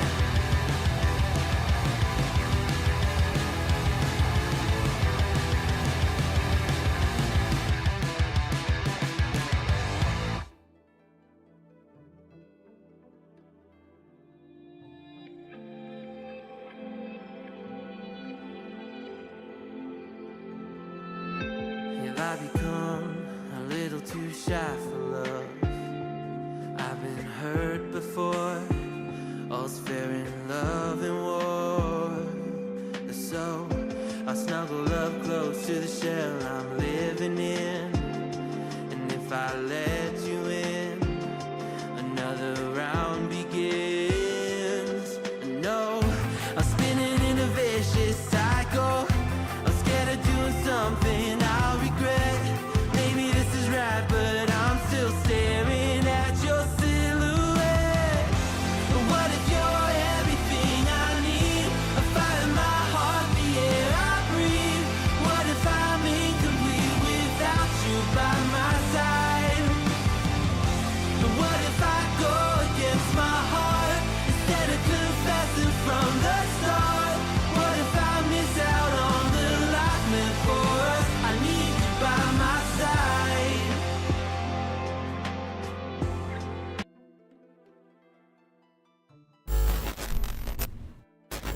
Alright, thanks for sticking around, guys. Due to Han's continued insolence, we have created a mega trash tier for solely Han Edge and Skeleturge.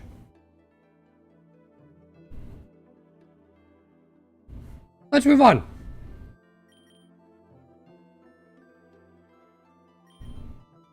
Palisade, we're talking about this guy in a ground type.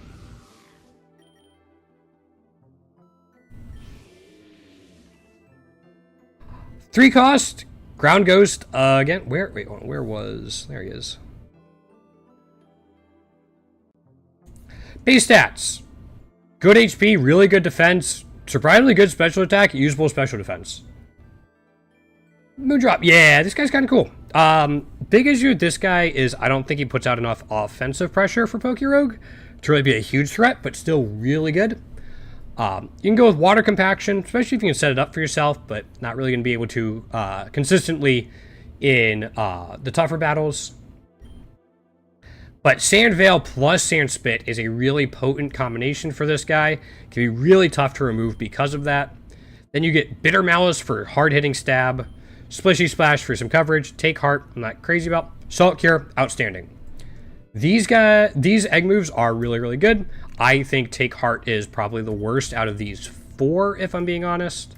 But you got really good options in here. You got the Drain moves, Bulldoze, you're not going to care about that much. But you do get Giga Drain, Shadow Ball, and Earth Power, three good coverage moves already. And Shore Up. Even if you don't have any egg moves on this guy, he's still pretty solid at 3. He can be tough to remove. Even if you don't have this combination, but if you do, he can be incredibly tough to remove. He can start putting out damage. You can start lowering special defense with like these two, and then if you have egg moves, then you have status condition, lowered special or lowered attack, and Salt Cure just picking away at it. I think it's really good. It definitely needs some unlocks to realize its full potential.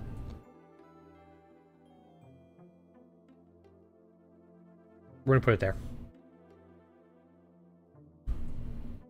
We did Oricorio in our flying type. We're not gonna do it again. Yeah, I think it goes top of B tier. I don't think it quite does enough damage to go into A tier, but I think it's really good.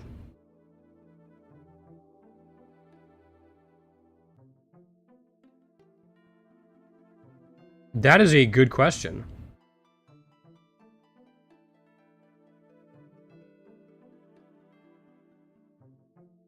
Did I move Mimikyu out of the way?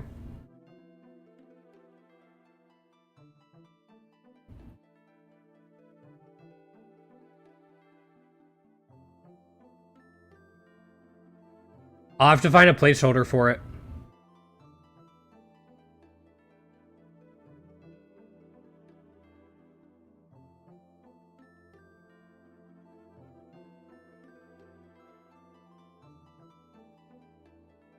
Yeah, I'll find a placeholder for it. Remind me when we get there.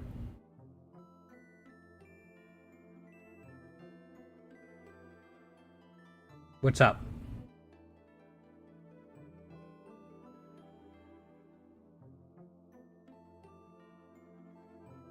I put Honedge back in A tier.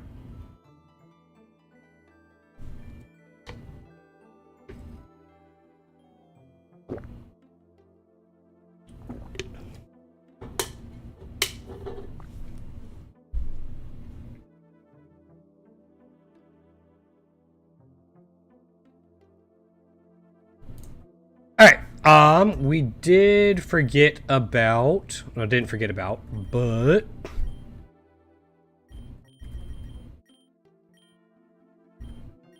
You. This guy costs 3.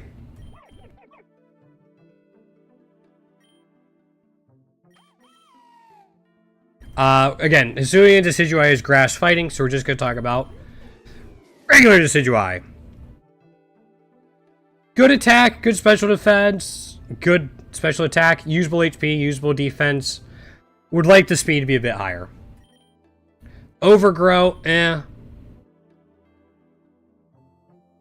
Long reach is also kind of meh. Sniper's cool, though. Sniper you could do quite a bit of stuff with. Its regular abilities are kind of meh. Egg moves, 1,000 arrows. Okay. It's a good spread move that also hits flying type Pokemon, which there are going to be some that will threaten you as a grass type. Shadow Bone, it's a stab move for this guy. First impression, I guess it's an option. Yeah, unfortunately, that's not how things work. You can't just switch them around willy-nilly. Victory Dance, though, one of, if not the best physical attacking setup moves in the game. It's either this or Shift Gear. Spirit Shackle, signature move. It's fine. The secondary effect isn't a huge deal in Pokerogue. Shadow Sneak, priority is always nice. Gets Nasty Plot,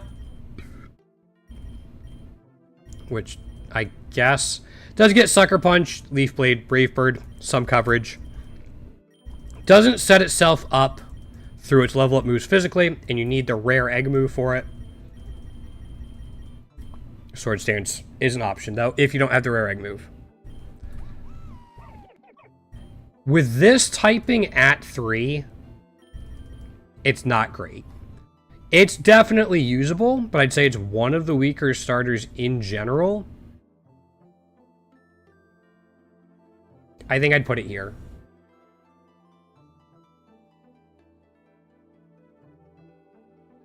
It just doesn't do anything super well. It doesn't have a niche. And it's a grass type in Pokerogue.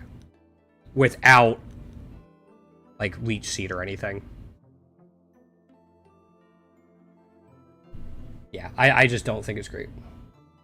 No, Chikorita. In Pokerogue, maybe. In Pokerogue, maybe. But...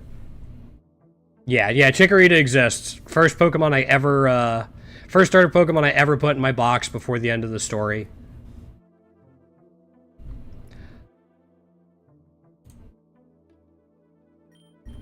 Alright, let's do Mimikyu. Where is Mimikyu? I didn't, like... Its disguised form isn't hidden in here somewhere, is it?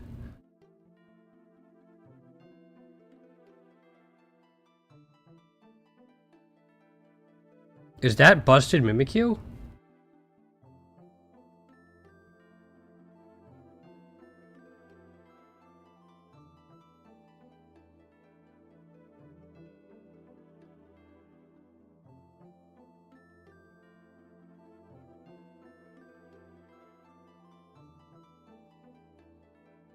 We'll use Rotom for Mimikyu.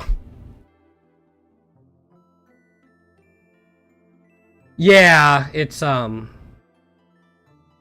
Weird they forgot Mimikyu.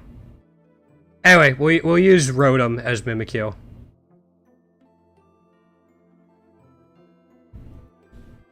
Anyway, Mimikyu, cost 4.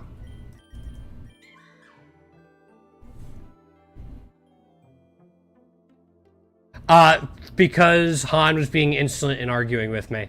So I put his favorite Pokemon in trash tier. Streamer privilege! I actually haven't gotten a Skeleturge yet.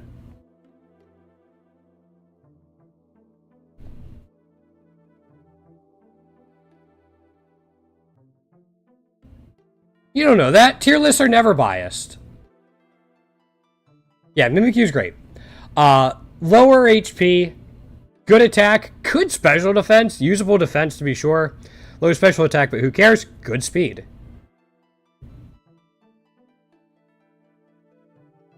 The unders. Yeah, I usually use base form Pokemon on this tier list unless the final evolution is the only one that has that typing. I'll just use Rotom for now. Whenever I re-record this and upload it to YouTube, I'll make sure to very clearly say it, or I'll find the picture for it. Yeah, solid stats for kind of what you want it to do. Disguise is very useful. Just once per battle kind of sucks, but...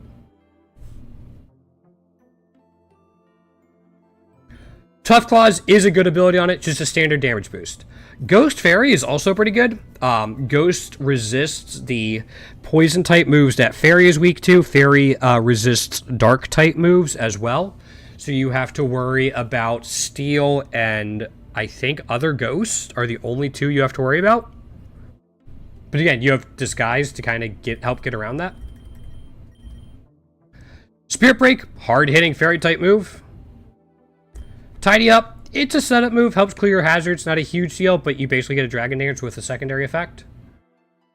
Ghost resists poison.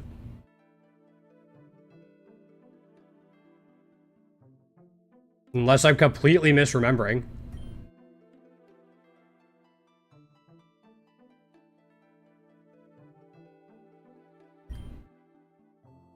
Fire Lash, multi-lens on this thing's great, or you just lower their defense. Spectral Thief, again, I love this. Oh yeah, I was talking about defensively, what it has to worry about. Yeah, not offensive coverage yet. But Spirit Break, Fire Lash, and Spectral Thief are all like good coverage or good stab.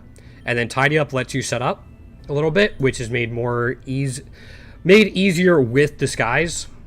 You got some stuff in here. You have Hone Claws if you don't have Tidy Up. Shadow Sneak for priority, and then you get some other stuff in here, including Shadow Claw and Play Rough, 2 stabs. HP. You're trying to write fast? Don't write, try typing it fast.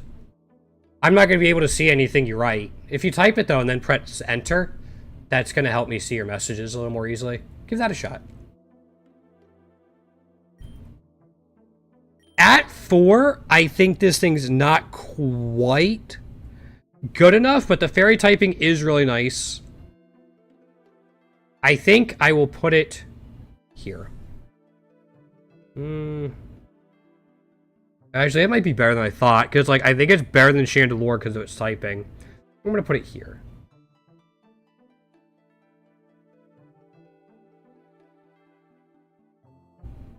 I want to make sure Twitch is... Yeah. That's Mimikyu. I think that's where I'm going to put it. If it was 3, it would probably get moved up.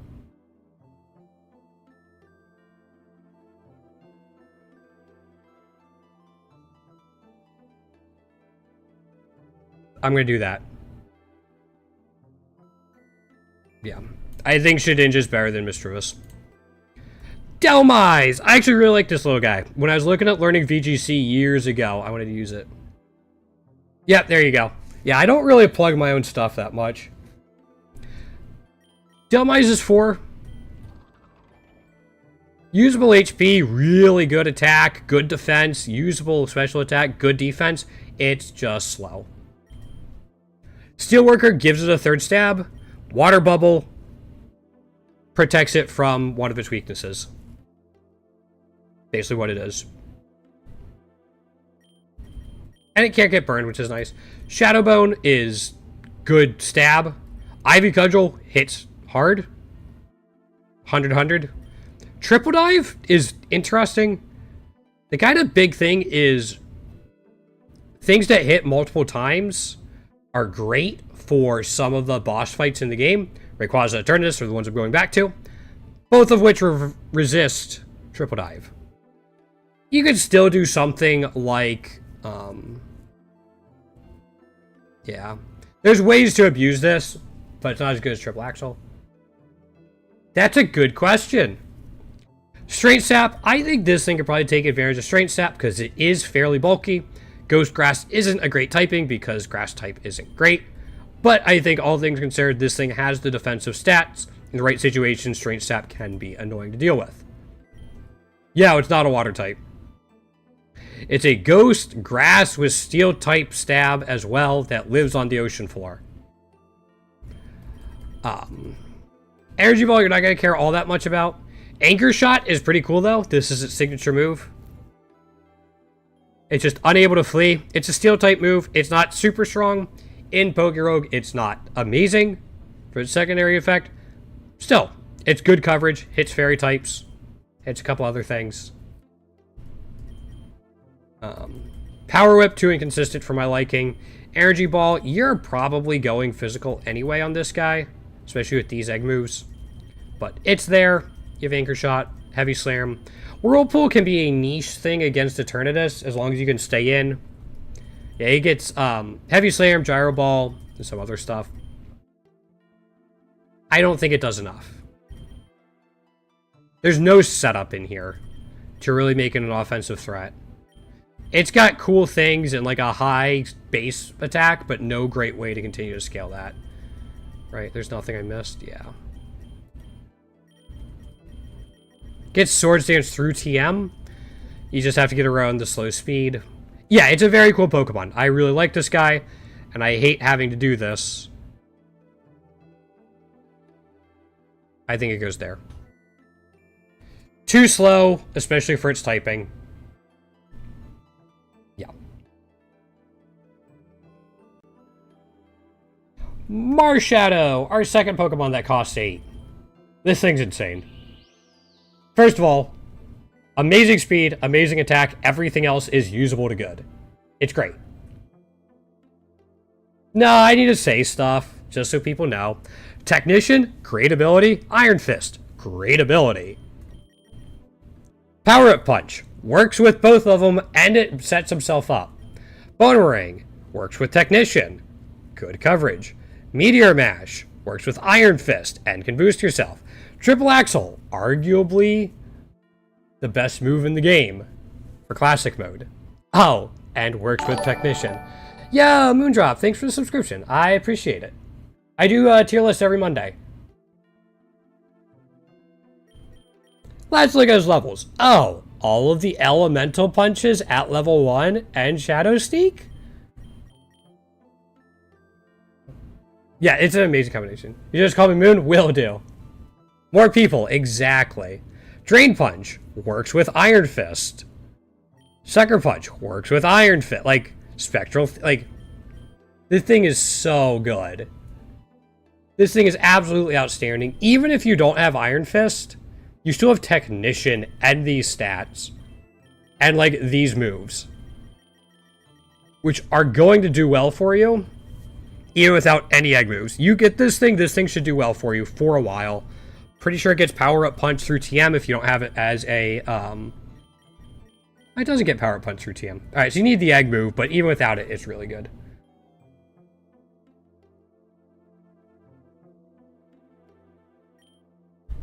This thing's S tier. It's, but you're still loading? Fair enough. I think it goes here. I do think it's better than Giratina. No, Giratina gets Dragon Dance. I think it's worse than Giratina. Not by much. I switched these two around. But it's still really good. It's still really, really good. Yep.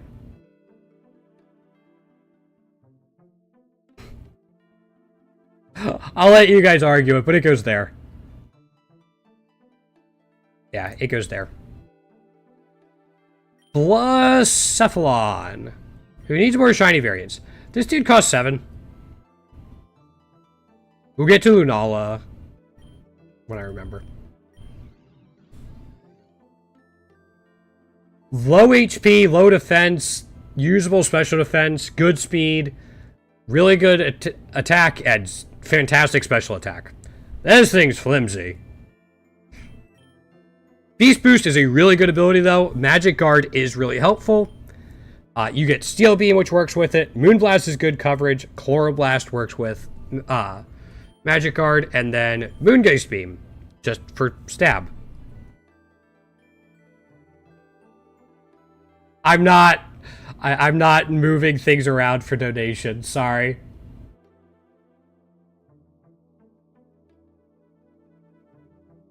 You try to steal Frida, I will shoot you, Han.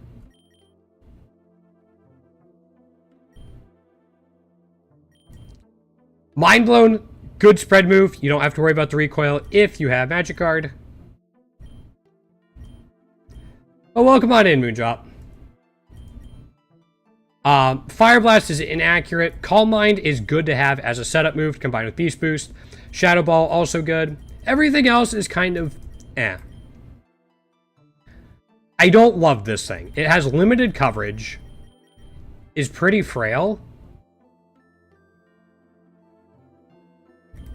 No, I'm just very protective of Frida. She's mine.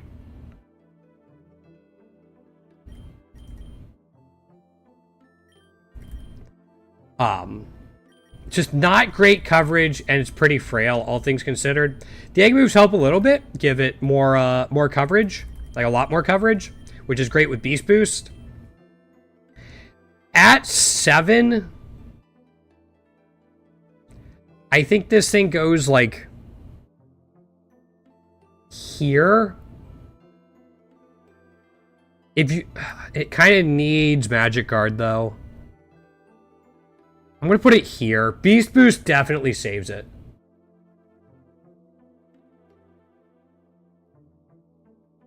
What?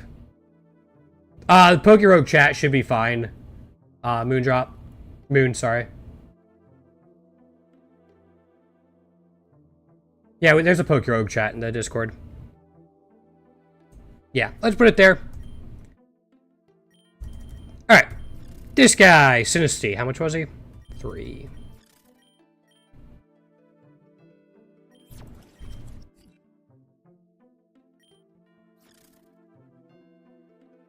I don't have the actual form yet. I feel bad.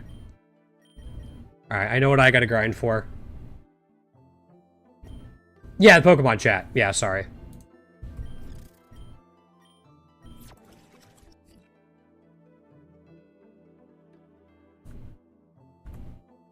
Holy shit, my Discord blew up. Hold up.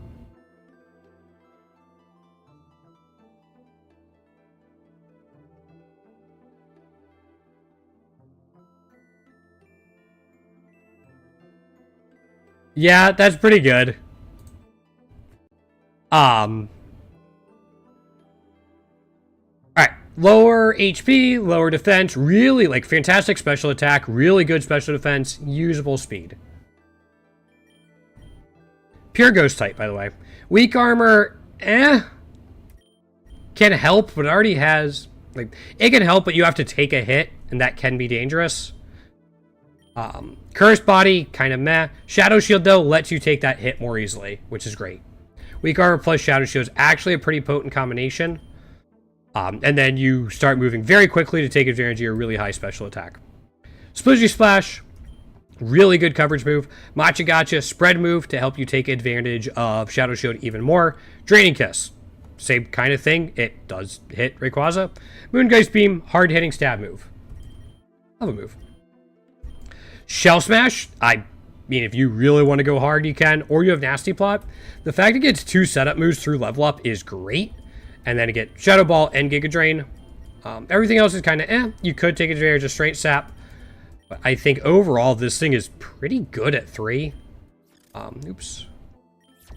The egg moves are, like, really good. It gets setup moves.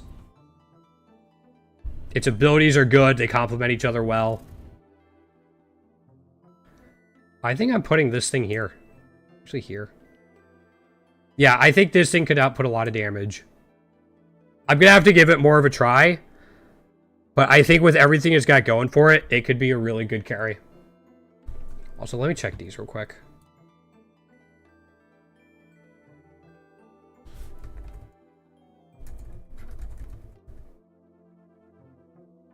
Yeah. Alright, yeah.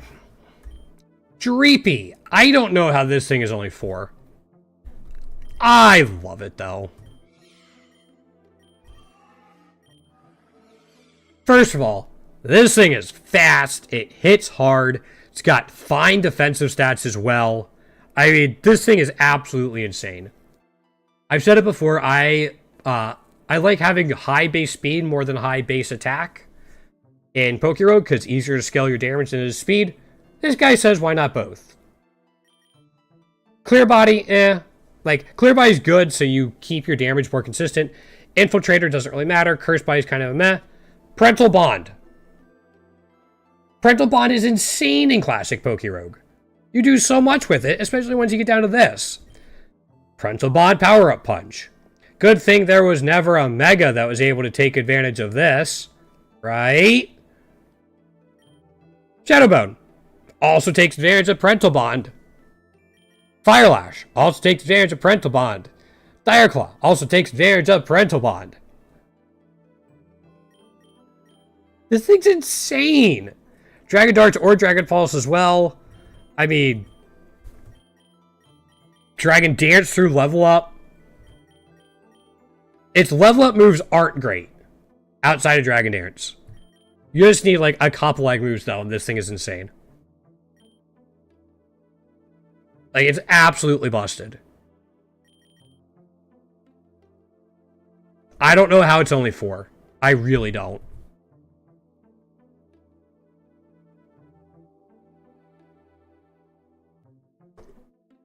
I have a decision to make. Do I put this where I want to put it? Or do I keep Han as a follower? It is not the highest.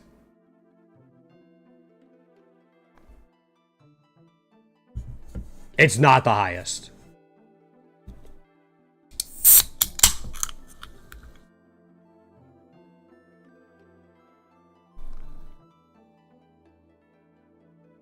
It does go there, though.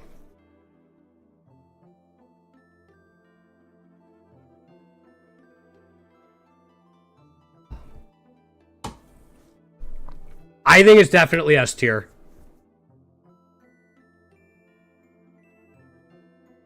It's just very volatile with the 2 major fights in the game.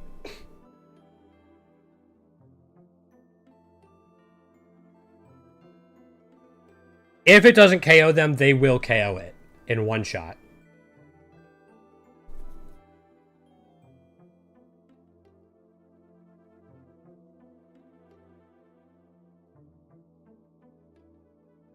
And you kind of do need its egg moves for it to really take off, and Parental Bond.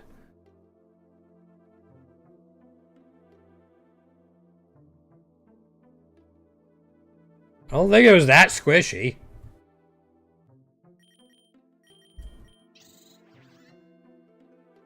It's not very squishy. Yeah, 4 times Dark Weakness is rough, but, like, it's not that squishy. 60 defense? Yeah, that's not super squishy. It's not great. And 130. Yep. And it doesn't get hit super effectively by Dragon types, which are the 2 major things in the game. And Eternatus and Rayquaza usually don't have Dark type moves.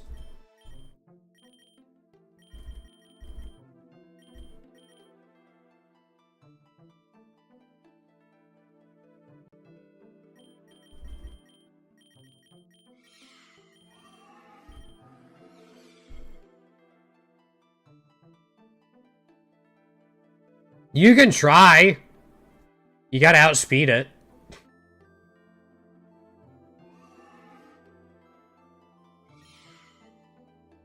Dreepy's still really good. I'll put it here. It's still really, really, really good.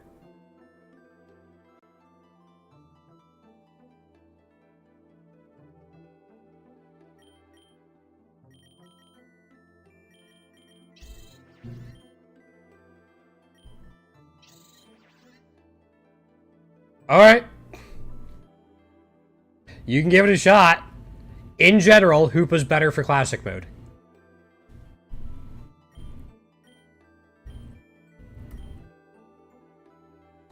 Spectrier! This guy.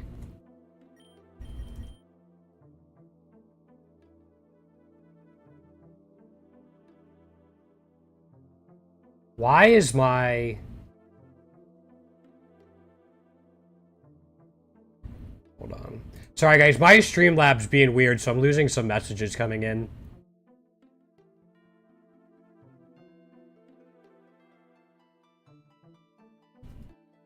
Yeah, I'm losing some messages coming in, so if I'm not replying, I apologize. Streamlabs is being weird. This guy costs 8. Pure Ghost type. 145 special attack, 130 speed. Everything else almost doesn't matter. There you go. Yeah. Now, I mean, Kramer and Chatted are, like, really good. I'm not debating that at all. Grimnay. Outstanding. Dazzling. You can't Shadow Sneak or Sucker Punch this guy.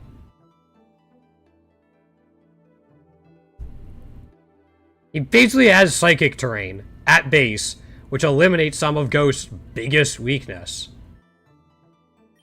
I don't know... You don't in this game. Yeah, you don't fuse it with Calyrex. Still, great abilities, especially Grimnay, because you have the speed to take advantage of it. Earth Power, great. Moonlight, inconsistent healing. Aura Sphere, good coverage. Astral Barrage, great. Friday, how you doing, man? Go for it, yeah. Long as you don't spam, that's fine. Like, if you drop them all in one post, that's fine. I mean, Grimnay and Dazzling are great abilities. Egg moves, Moonlight's kind of meh. Aura Sphere too, but Earth Power and Astral Barrage I really like. Level up moves. Hex. Shadow Ball is great. And then it gets Nasty Plot if you want it, but you don't really need it. Yeah, Astral Barrage is incredible. I don't know.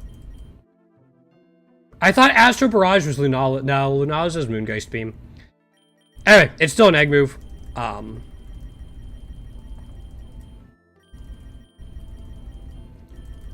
What I'm looking for. It doesn't get great coverage. Doesn't get great coverage.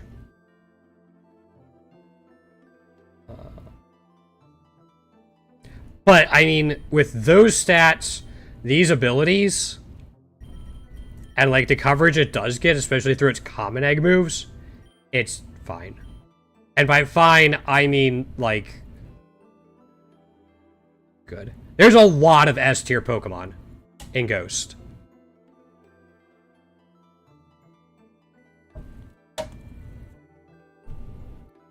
Oh, jeez. Yeah. That sucks, man. Hopefully they're able to rectify the situation. I feel a little bad for that joke, but yeah, that's such an awkward place. Are you have to, like, lay on your stomach the entire time now?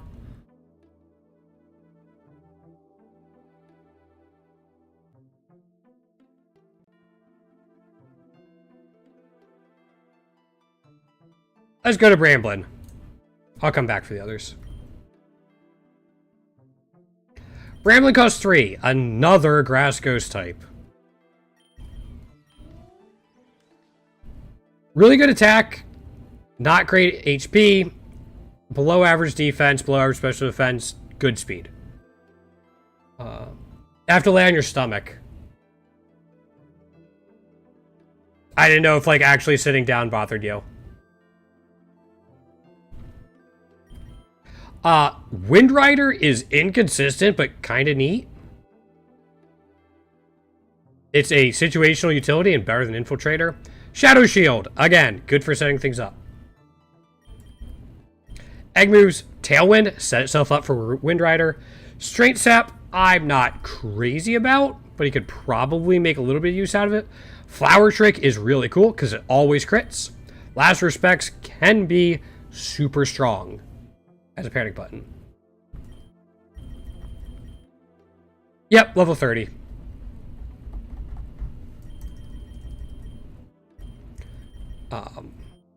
A lot of flying moves are wind moves, so you kind of get that in a way. You get Hex, Mega Drain, and Curse if you want it against Eternatus. Just have to eat stuff. Yeah, that makes sense. I'm sorry, man. That sucks. There's nothing else I can really say about it.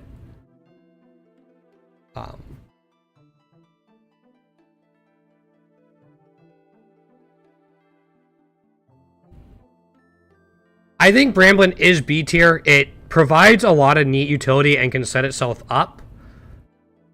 I think I put it there, though. I imagine you don't want that many spicy things either for a day.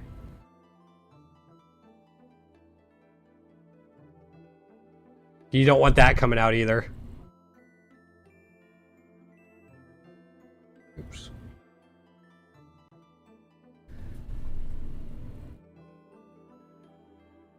Yeah, absolutely. Yeah, hopefully you can avoid the operation, man. You said it might be next Monday? Yeah. Well, hopefully it gets cleared up before then. My dad and sister struggle with eczema, although they haven't had it there, as far as I know. Oops. Graveyard costs 3. Below average HP. That makes sense. Okay. Moon, by the way. You showing that? I'll check him out after stream, Moon. Skeledirge was not forgotten. I'll circle back to it. It stays there. Continued punishment for your insolence, Han. I'll put Honedge down there too. I'll put him back. Anyway, Houndstone. 72 HP, good attack, good defense, low special attack, you don't care, good special defense. And then below average speed. I kind of like this guy. Sandrush or Fluffy, both are kind of cool. Unaware, also a really cool ability. It's not as good as Unnerve in most situations, but there you go. And then these abilities are situational, but potentially quite powerful. Oh, me? Okay, I'm used to that. Heard it from my family. Like every day.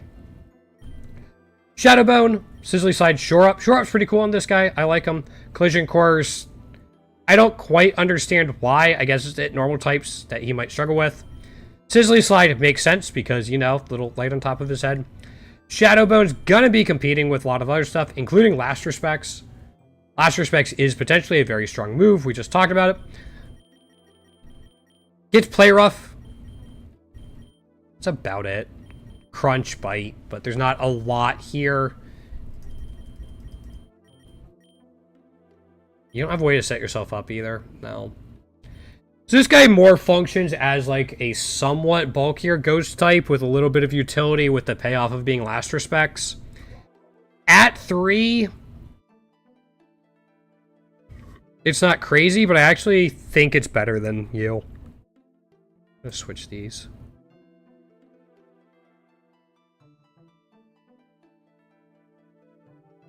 You were nice enough. That's why Honedge is there instead of back down here. Yep. I moved one of them out of that tier for you. Anyway, I think you can put in work with this guy, but I don't think he has that X factor that really lets him take off and take over a run without sacrificing half your team. Fluttermane. Wait, where is... Okay.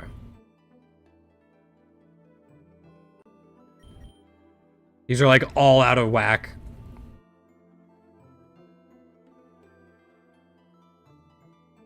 Mid-yard, yeah, that's kind of true, Goober. Thanks, guys. Fluttermane comes in at 7. Damn. Damn, son. Where'd you find one of those? Look at this thing. 135 special attack, 135 special defense, 135 speed. Everything else doesn't matter. Just about. Just... Guys, calm down there. Photosynthesis, probably not setting it up too much. Dazzling, we talked about it before on ghost types, is really good. I don't think Pecker runs D tier, but it's not great for its cost. It's got a niche and we'll get to it. Dazzling's really good. Photosynthesis, not great. Moonlight, not crazy about. Nasty Plot on this thing is dumb. Earth Power on this thing is dumb. Moongeist Beam, and then Dazzling Gleam, Shadow Ball, Mystical Fire. Why do you get this much coverage? In 28 levels, you get 5 different types of moves. And then Moonblast at 84.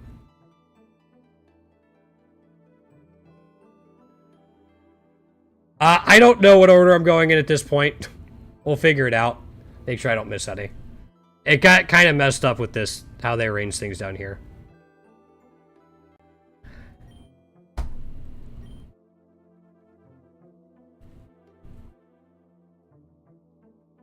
Where's Fluttermane? Here it is. I think it goes here as well. Like, there's so many good ghost types. It's ridiculous how good. I didn't forget about Lunala. I said I'm going to do her later.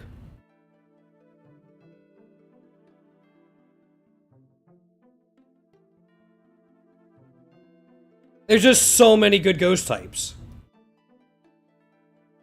Like, honestly, this might be the list that has the most S tier.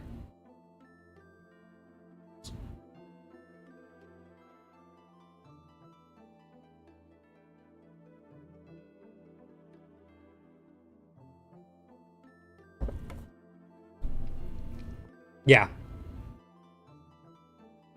I think Fluttermane goes there. Biggest thing about Fluttermane is just a little physically frail. But, like, you get a Nasty Plot off, you're probably fine anyway.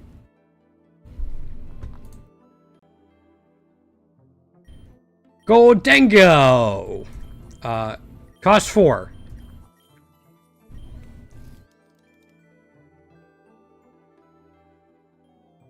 Good HP, good defense, really good, just fantastic special attack, good special defense, usable speed.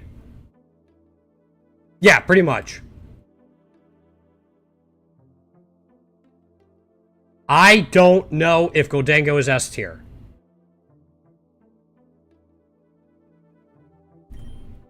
Good as Gold is a busted ability in general.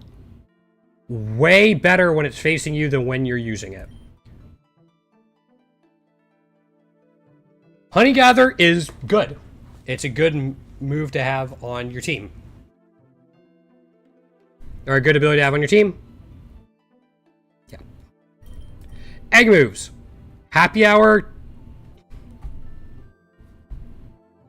Sure. Aurasphere, Surf, and Astral Barrage. Astral Barrage is really cool. Aurasphere and Surf are kind of just coverage things. Surf is a little dangerous because it also hits your teammate, which can be a good or a bad thing. However, in here, you get Shadow Ball, Recover, Power Gem, Make It Rain is busted. One thing to note with Make It Rain is if you put a multi-lens on this guy, you will get 2 special attack drops. You'll get 2 special attack drops if you have a multi-lens on him. Nasty Plot sets himself up.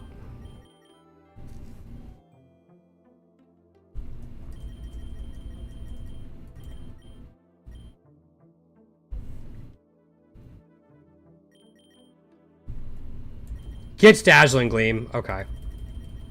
Flash Cannon.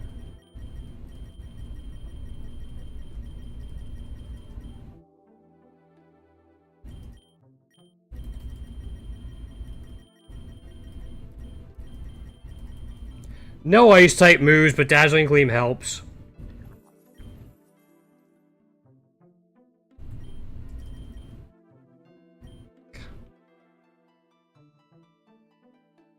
I don't want to keep putting things in S tier, but, like, his power combined with his ability to generate you money is so good.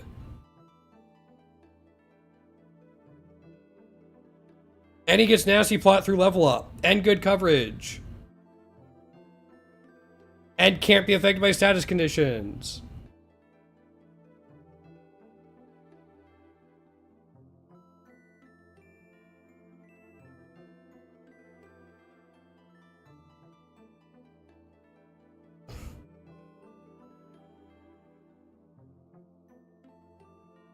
Why are there so many good S tiers?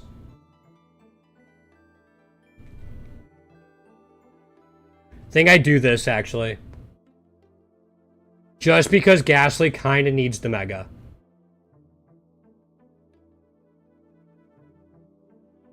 And doesn't have the same utility Goldengo has. No, it's not. I know. That's why I'm...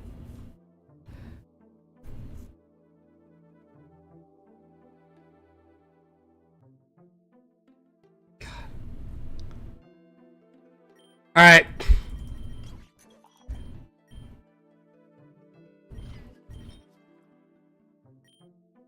Sinistra. Have I? No, we did Sinisty. Another Grass Ghost. HP, low attack, good defense, really good special, really good special attack, usable special defense, not great speed. Abilities. Hospitality would be amazing if you could force doubles, if there was a doubles mode. Heatproof, however, is very, very good. Helps a little bit. Triage. I love this ability. Healing moves gain priority. +2 priority, I believe. Parabolic Charge is a healing move. Bouncy Bubble is a healing move. Leech Seed is a healing move. Sparkly Swirl isn't a healing move, but has utility and is a fairy type.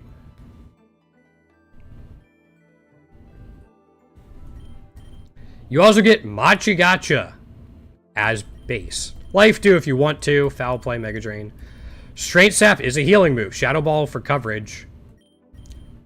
The low speed almost doesn't matter with this. Do you have a way to set yourself up?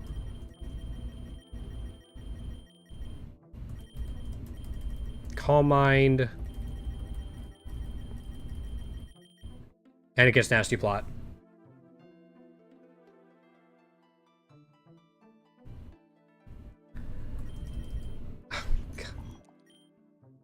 This thing's only 4, but Triage actually makes it usable. I mean, it's going to struggle against the big fights. Because of its typing. But at least has options through Sparkly Swirl. It gets Leech Seed.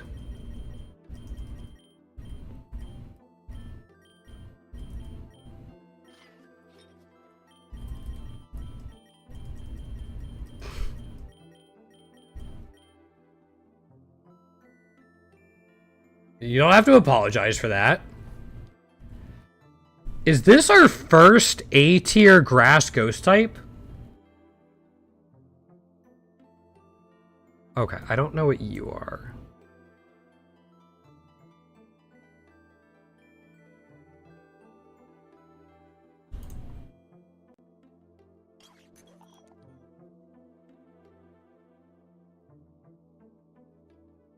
Yeah, I think it's our first one.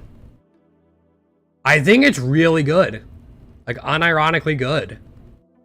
You need Triage on it to really take advantage of it, but then... I think it goes just below... I think it goes here. Yeah. I think it goes there. Yeah, I think despite its typing, it's got enough tools and enough going for it. Yeah.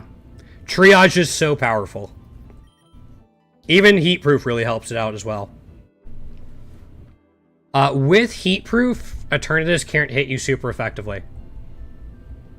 Just putting it out there. Yeah.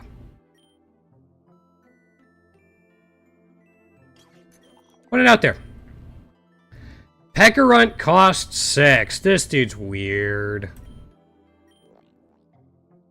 Super high defense, usable to good everything else.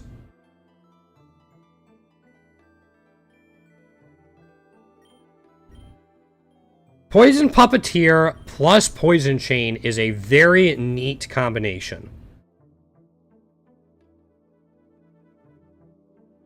It's not very common. It doesn't come up much. Because you have to be facing a ghost type while using a poison type move. It just doesn't happen often. This is a cool combination. Doesn't work against Eternatus. That's a big deal unless you like Soak It or Forest Power It or something. But, not Forest Power, Trick or Treat It.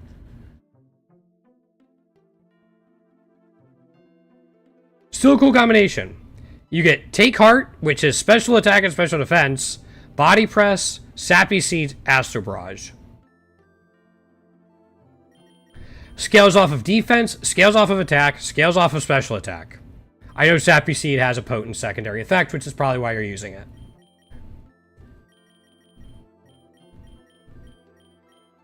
You don't get your first real attacking move until 40 if you don't have an egg move.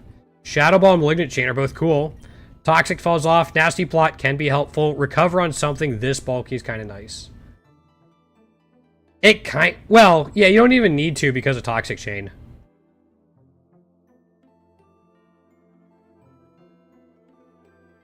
But late game, things are going to have Lumberries or be Eternatus. They can still do fine against Eternatus because of Sappy Seed, if you have it. Generally you can spam just about anything. You just have to hope that you get the Toxic Chain and this, and then wait for them to get whittled down. It's not putting out offensive pressure. Yes, he gets Body Press as an egg move. That's like the one thing that saves him early game.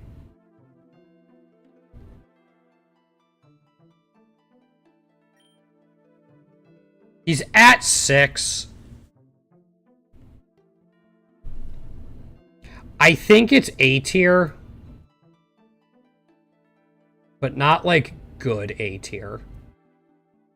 Just because it becomes so weird to use later on.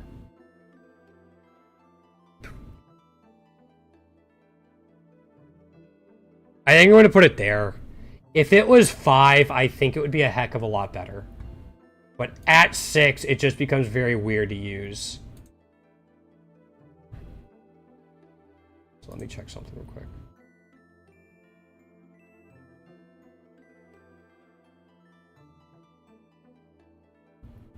Yeah. That's where it's going. Yeah. Cursula. This thing is 3. Low HP, good attack, low defense, fantastic special attack, fantastic special defense, super low speed. I know. It can't learn Curse, and that makes me sad. 'Cause why? Abilities, Weak Armor and Shadow Shield. We actually talked about this with, I think it was Sinisty, had the same combination. Perish Body isn't really a huge deal in general. Weak Armor and Shadow Shield can be really good though. Shadow Shield is super helpful because you get Shell Smash as a level up move. Aura Sphere is good coverage. Hits the normal types that are immune to your ghost types. Infernal Parade and Astro Barrage, I feel like, are competing for your Ghost type slot on an already Ghost type Pokemon that gets Nightshade. Wait, it gets Curse. There it is.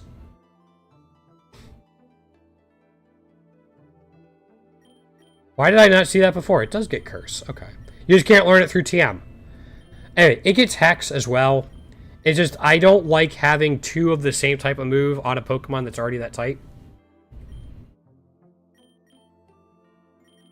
I don't think so. No, it's Perish Song. Oh, excuse me. Yeah, it's Perish Song. Oops. It does get cursed through level up.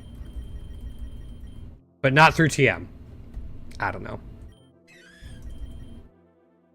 And it's after it evolves. It gets it before it evolves. Okay, no, it gets 30. Okay, it gets it there. This thing doesn't quite have the coverage I want, and it's a little slow, because even after a Shell Smash... Like, Shell Smash and Weak Armor, you really want to go off to have, like, a reasonable chance. Sedentary, I'm not going to be able to unsee that now. Whenever I look at this guy, that's all I'm going to be able to see now. It also kind of looks like a Solosis in here. Like if you look at the face. This thing can definitely put out damage. Just don't expect it to take a physical hit.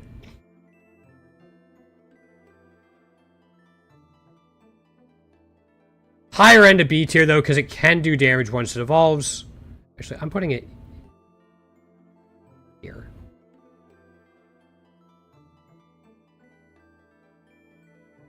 There. I could definitely see it.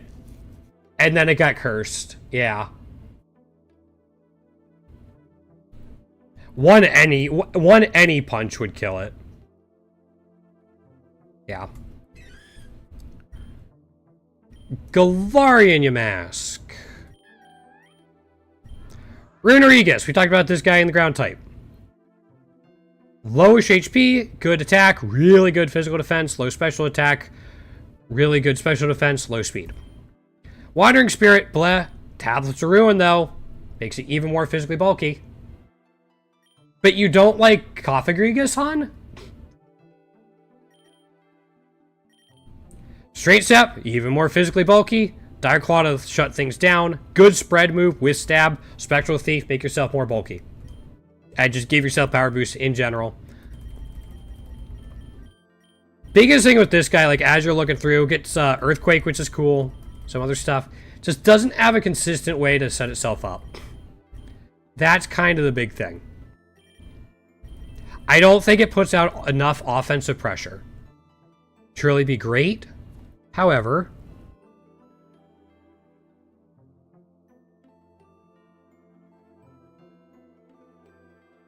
where is it? Did they not put Runerigus on here?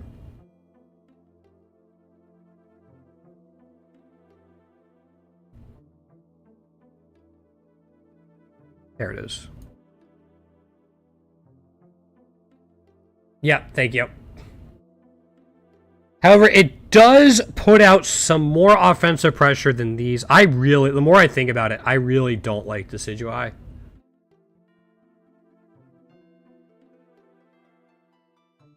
I think I put it here. Ground typing is really helpful to have.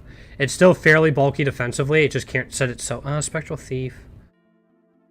It's probably more consistent than Cursula, but doesn't have the Mega like this. Let's do that.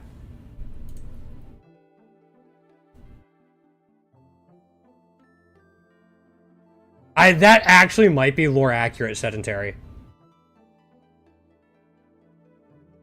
That actually might be lore accurate. Alright. Zorua. Hisuian Zorua in particular. Cost 3. Low HP, low defense, low special defense. Good attack, really great special attack, really great speed.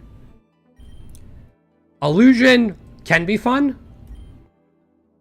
This thing getting Shadow Shield, which has changed since we did our normal type tier list, really makes a big difference.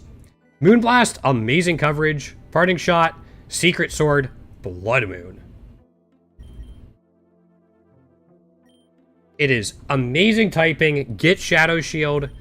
It gets Nasty Plot through level up combined with Bitter Malice and Shadow Ball. You don't need any of its egg moves. You don't even really need Shadow Shield. It's still good. These egg moves are busted, though. And again, great speed, great special attack combined with Shadow Shield.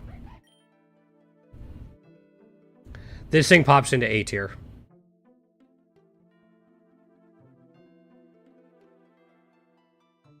Yeah, this thing pops into A tier.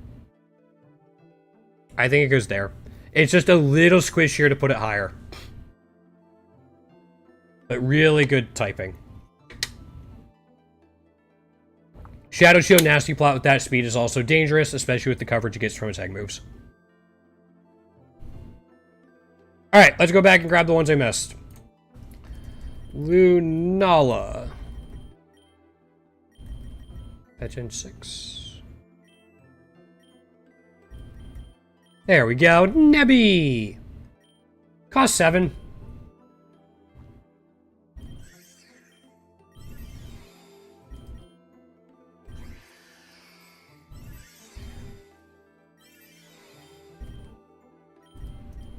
There we go. Great HP. Good attack. Good defense. Great, like fantastic special attack. Good special defense. Good speed. The most balanced Pokemon in Pokerogue or overall?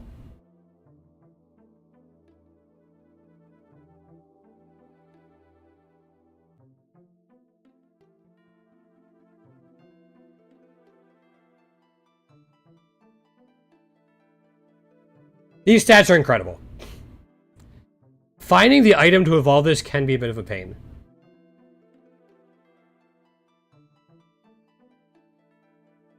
For Pokerogue?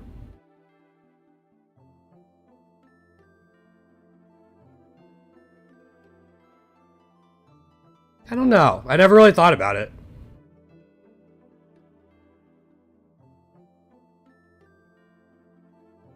I haven't really thought about it for Pokemon either. Rillaboom would actually be kind of close for me for balanced. It's definitely on the upper end of balanced, but... I don't know about Pokerogue. I haven't really thought about it. Shadow Shield's great. Beast Boost is amazing. These are insane. Insane abilities. Egg moves. Photon Geyser, Precipice Blades, and Sacred Fire are for Solgaleo. But Photon Geyser and Astral Barrage, you're already Psychic Ghost type. Like, you give the Psychic Steel type 2 off-typing coverages, but you give the special attacker moves it already...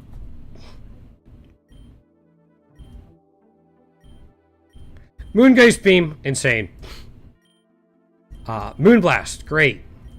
Night Daze, great. Shadow Ball, great. Even has flying coverage.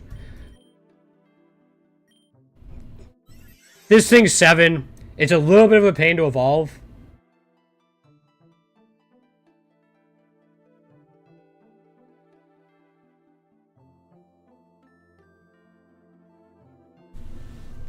It goes there. Beast Boost just goes way too hard on it. And, like, Shadow Shield's gonna help you get set up for it.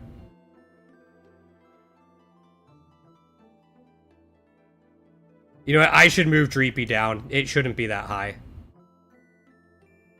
It's really good, but, like, it's not better than Grimnay Spectrier. It's not better than Beast Boost. It might be better than Fluttermane.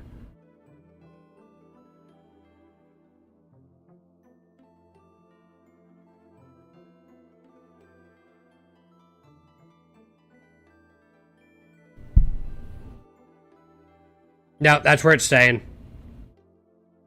I forgot about Ceruledge.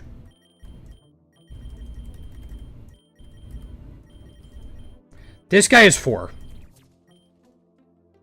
Or Armarouge. Nope, I was right. Ceruledge.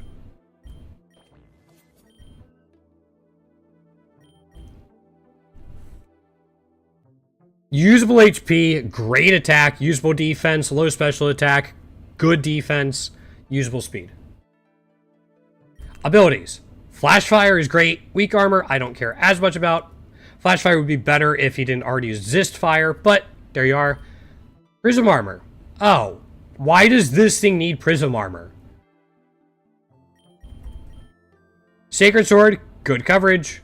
Photon Geyser, you're probably going to use on Armarouge, not Ceruledge. Moonblast, same thing. Get Spectral Thief. Spectral Thief is crazy. Shadow Claw, Night Slash, Shadow Sneak, Solar Blade 2. These already are incredible on it. And then it gets like Flame Charge if you want it, but it learns Flame Dance through level up, Bitter Blade, and Psycho Cut with Flare Blitz.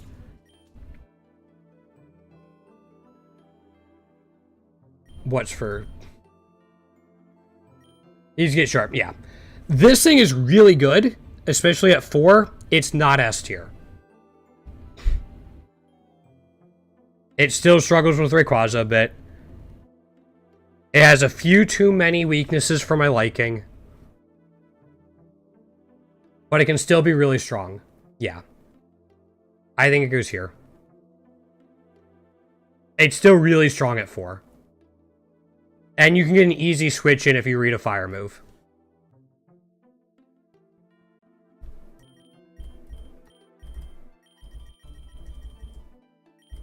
Talk about this guy. This guy costs 4.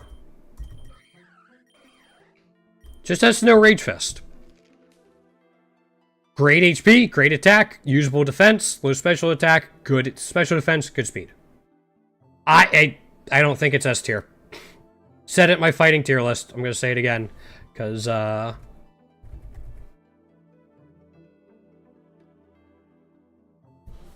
pretty sure I had it in A.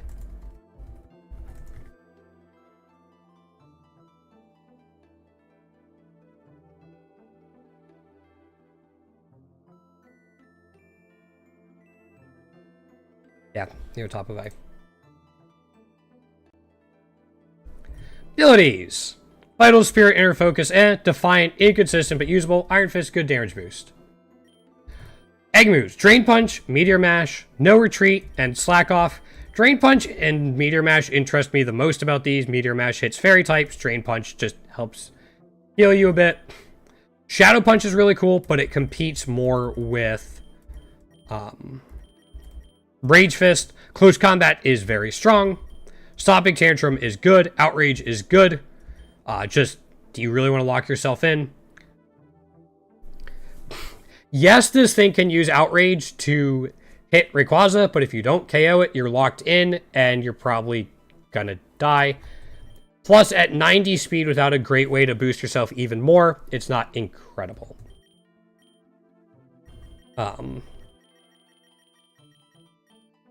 And No Retreat is your only way to boost yourself, and it's a rare egg move. You don't even get Sword Stance.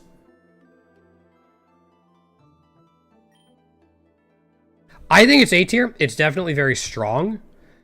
I just think it's going to struggle against some of the fights in the game.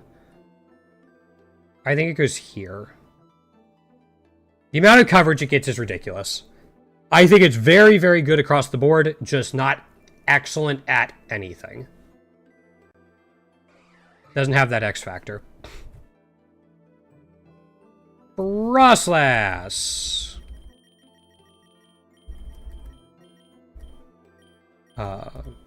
This gen?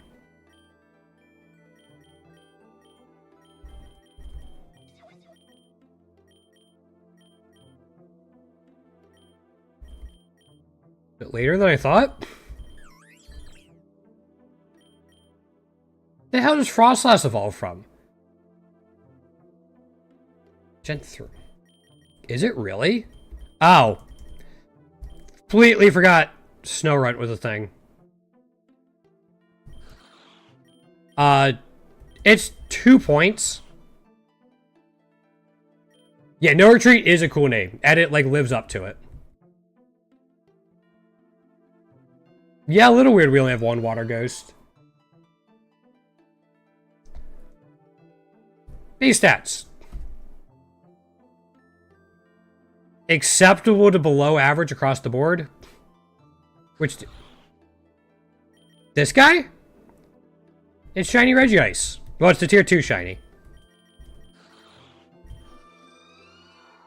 Good speed, everything else is average to below average. Snowcloak, combined with Snow Warning, is probably the way to go. Can be annoying to deal with.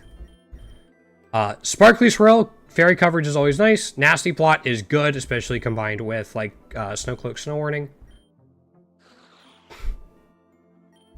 I don't know. Maybe he got into a bag of Doritos. Be my guess. Bag of Doritos. Earth Power, good coverage. Blood Moon is insane. Just, it's not on a normal type. Still has good coverage in there to deal with some of the bigger threats. Hex for sure. Powder Snow, but... Icy Wind can be good utility. You get Aurora Veil if you set up Snow Warning. And then Blizzard as well. Both of these combine very well with Snow Warning. You have Nasty Plot. And those pair well with your speed, which is high. This thing, I think, is actually A tier because of all that, if you have Snow Warning. The Ice type does hurt a little bit, because you get so many weaknesses, but I still think it has enough going for it, and it can threaten the big things that might wall you during a run, so we're going to put it there. Oh, Bergmite. Got it. Yeah, I think it's A tier.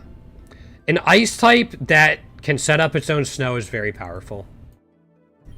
And it has enough speed. If it didn't have that speed stat, I think I'd put it lower.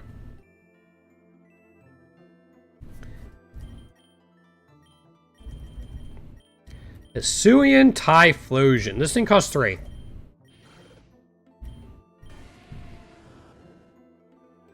Average stats, except for special attack, which is really good. Slightly above average special defense and good speed. Good speed's a big deal. Blaze, and Frisk. Blaze is next to useless. Frisk is literally useless. Drought's a really good ability, though. Turn off weather, set yourself up, boost yourself, mitigate one of your weaknesses. Nasty Plot, great. Earth Power, Fiery Dance. Nasty Plot and Fiery Dance are 2 ways to set yourself up. Electro Drift, in case you really hate water types.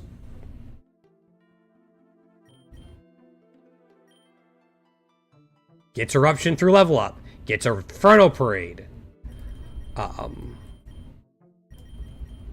Lava Plume, yeah. Flamethrower through level up. You don't need the egg moves on this. You kind of want Drought. You don't need the egg moves, though, even though they're really good.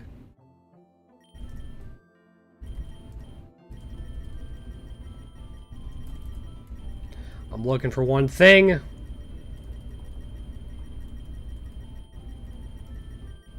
Nope, doesn't get it. I think it's A tier.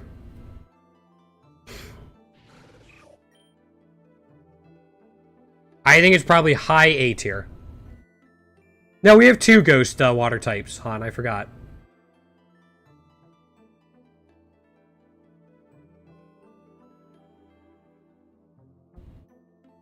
I think it's here. I think it needs a little bit more to work than the ones above it, but... yeah, we'll put it there.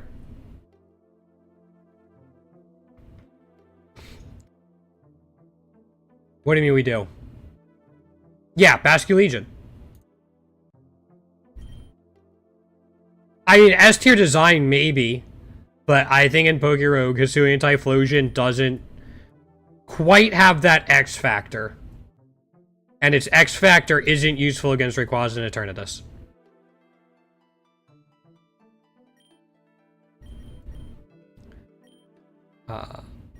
Was Basculin Gen 9? Or Gen 8?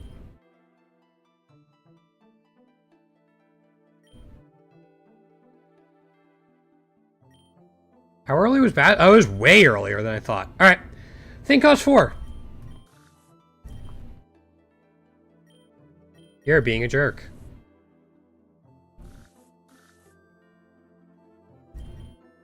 There we go.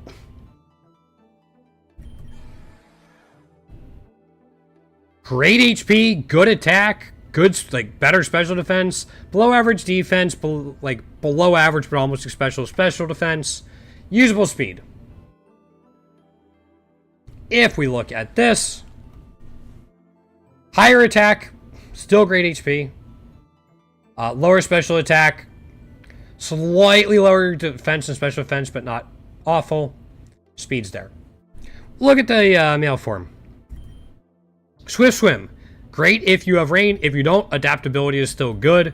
Supreme Overlord. Does it? No, they're the same. Adaptability or Mold Breaker. Supreme Overlord is very cool.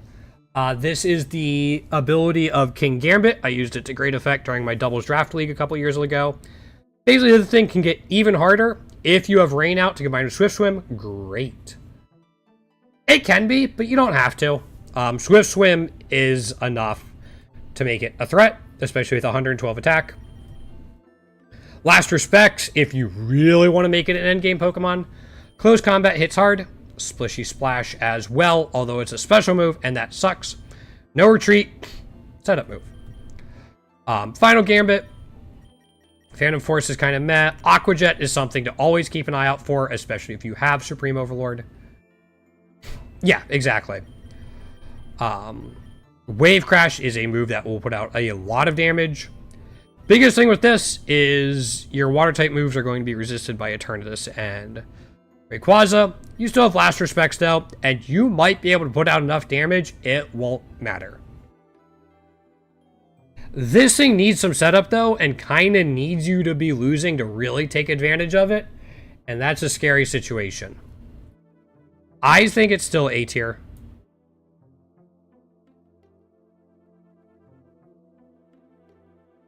I think it goes here because of how many conditions need to be met.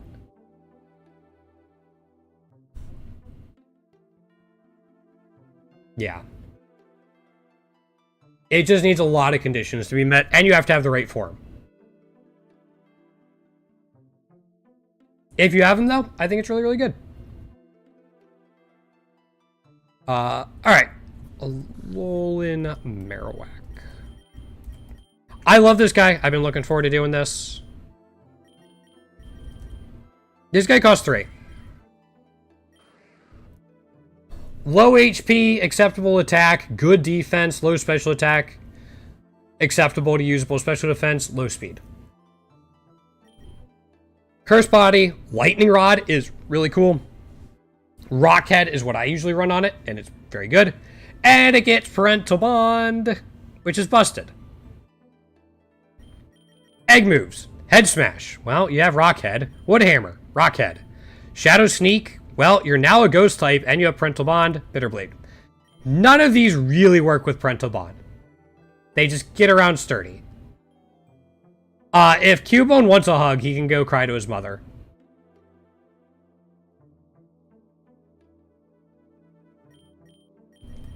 Level up moves. Shadow Bone, good. Stopping Tantrum is neat. Bone Rush is a thing. Bone Ring, Flare Blitz. None of these are incredible. He does get Power Punch, I believe, through TM. Gets Swords Dance.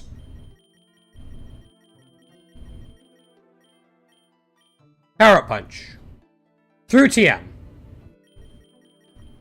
If you get it, it's really good. Because this 80 attack might look low. He does get the Thick Club item, though. Which makes him even better. He starts hitting like a truck. And then at that point, Shadow Sneak becomes really good. Where's your Shadow Sneak? Was that an egg move? Yeah, Shadow Sneak becomes really good. If you don't get Power Up Punch, you can still find Sword Stance. You have different ways to set him up. I think he's really good. I think he put out a lot of damage. I know he can because I farmed that friggin' Bitterblade Ed move for 113 eggs. I don't think he's A tier. I think he's probably high B. Might be at the top of B. But I think you just need a couple things to go right, and evolving them could be a pain because you can only evolve them at night. And then you also really want to find the Thick Club item. And some TMs. I still enjoyed using them, though. And that's everything. I think this is a pretty accurate tier list. I don't think we missed anyone. Yo, Tsukiyomi, you're catching me right at the end. We're just about to wrap up our tier list.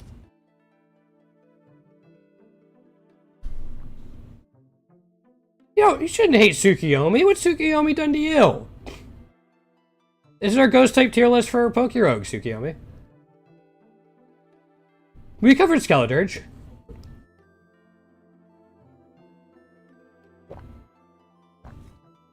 You just hate me. I know. No. We'll do Skeledirge. I just gotta troll Han a little bit.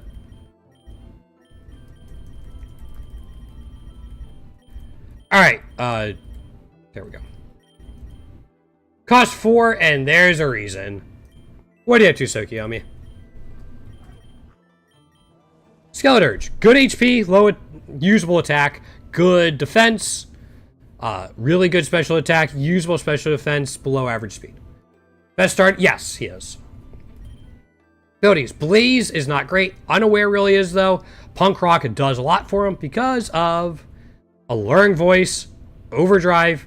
Moon Ghost Beam isn't a sound move as far as I know, but Overdrive and Alluring Voice are. Slack Off is really good for him as well because he is actually fairly bulky. However, this guy is really good because of Torch Song. Torch Song is an absolutely busted move.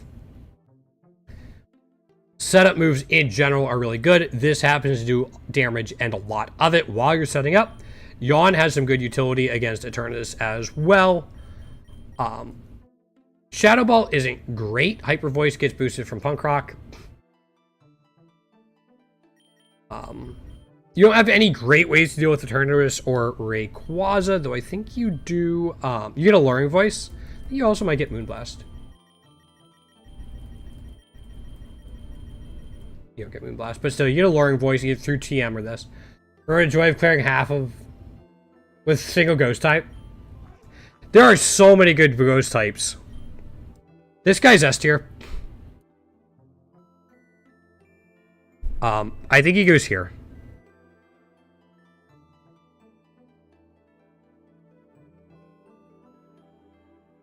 He's S tier because everyone can use him. He doesn't need egg moves or abilities to really take off. Yeah, he gets so much. We have 10 S tiers. We have 10 S tiers. In Ghost types.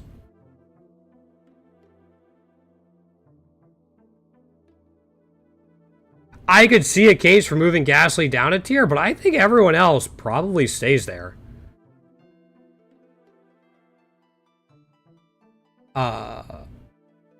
Which Ghost type was it, Tsukiyomi? Did I miss your message on what type it was?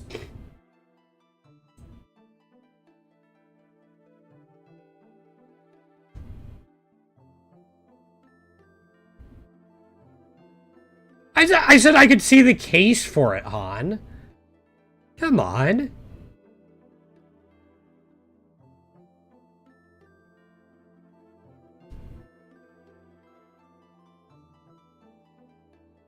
You see Gengar in C tier?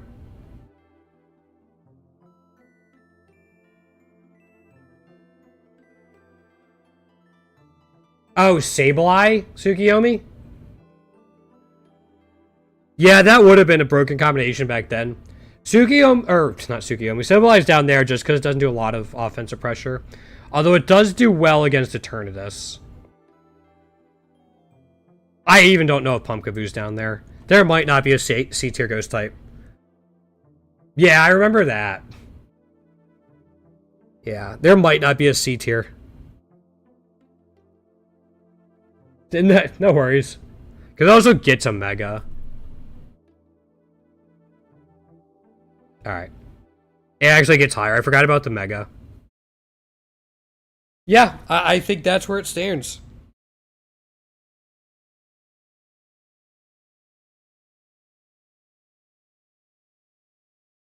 There's a lot of really good Ghost types. I want to get back to farming the event because I've gotten so many like tier 2s and tier 3s during the event. I finally got above 75% of all the tier 2s.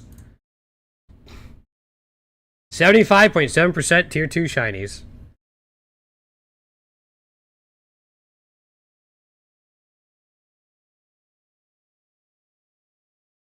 Yeah. We've somehow even been making progress on egg moves. But we're going to wrap it up there. Thanks for hanging out for this week's tier list, guys. Steel type is next week. I'll be back tomorrow, 1 p.m. Eastern Time. Probably doing Pokerogue for the event. We will see. Thanks for hanging out. Sorry to run on you, Tsukiyomi. You just happen to have not great timing today. I'll see everyone tomorrow. Have a good one. Take care.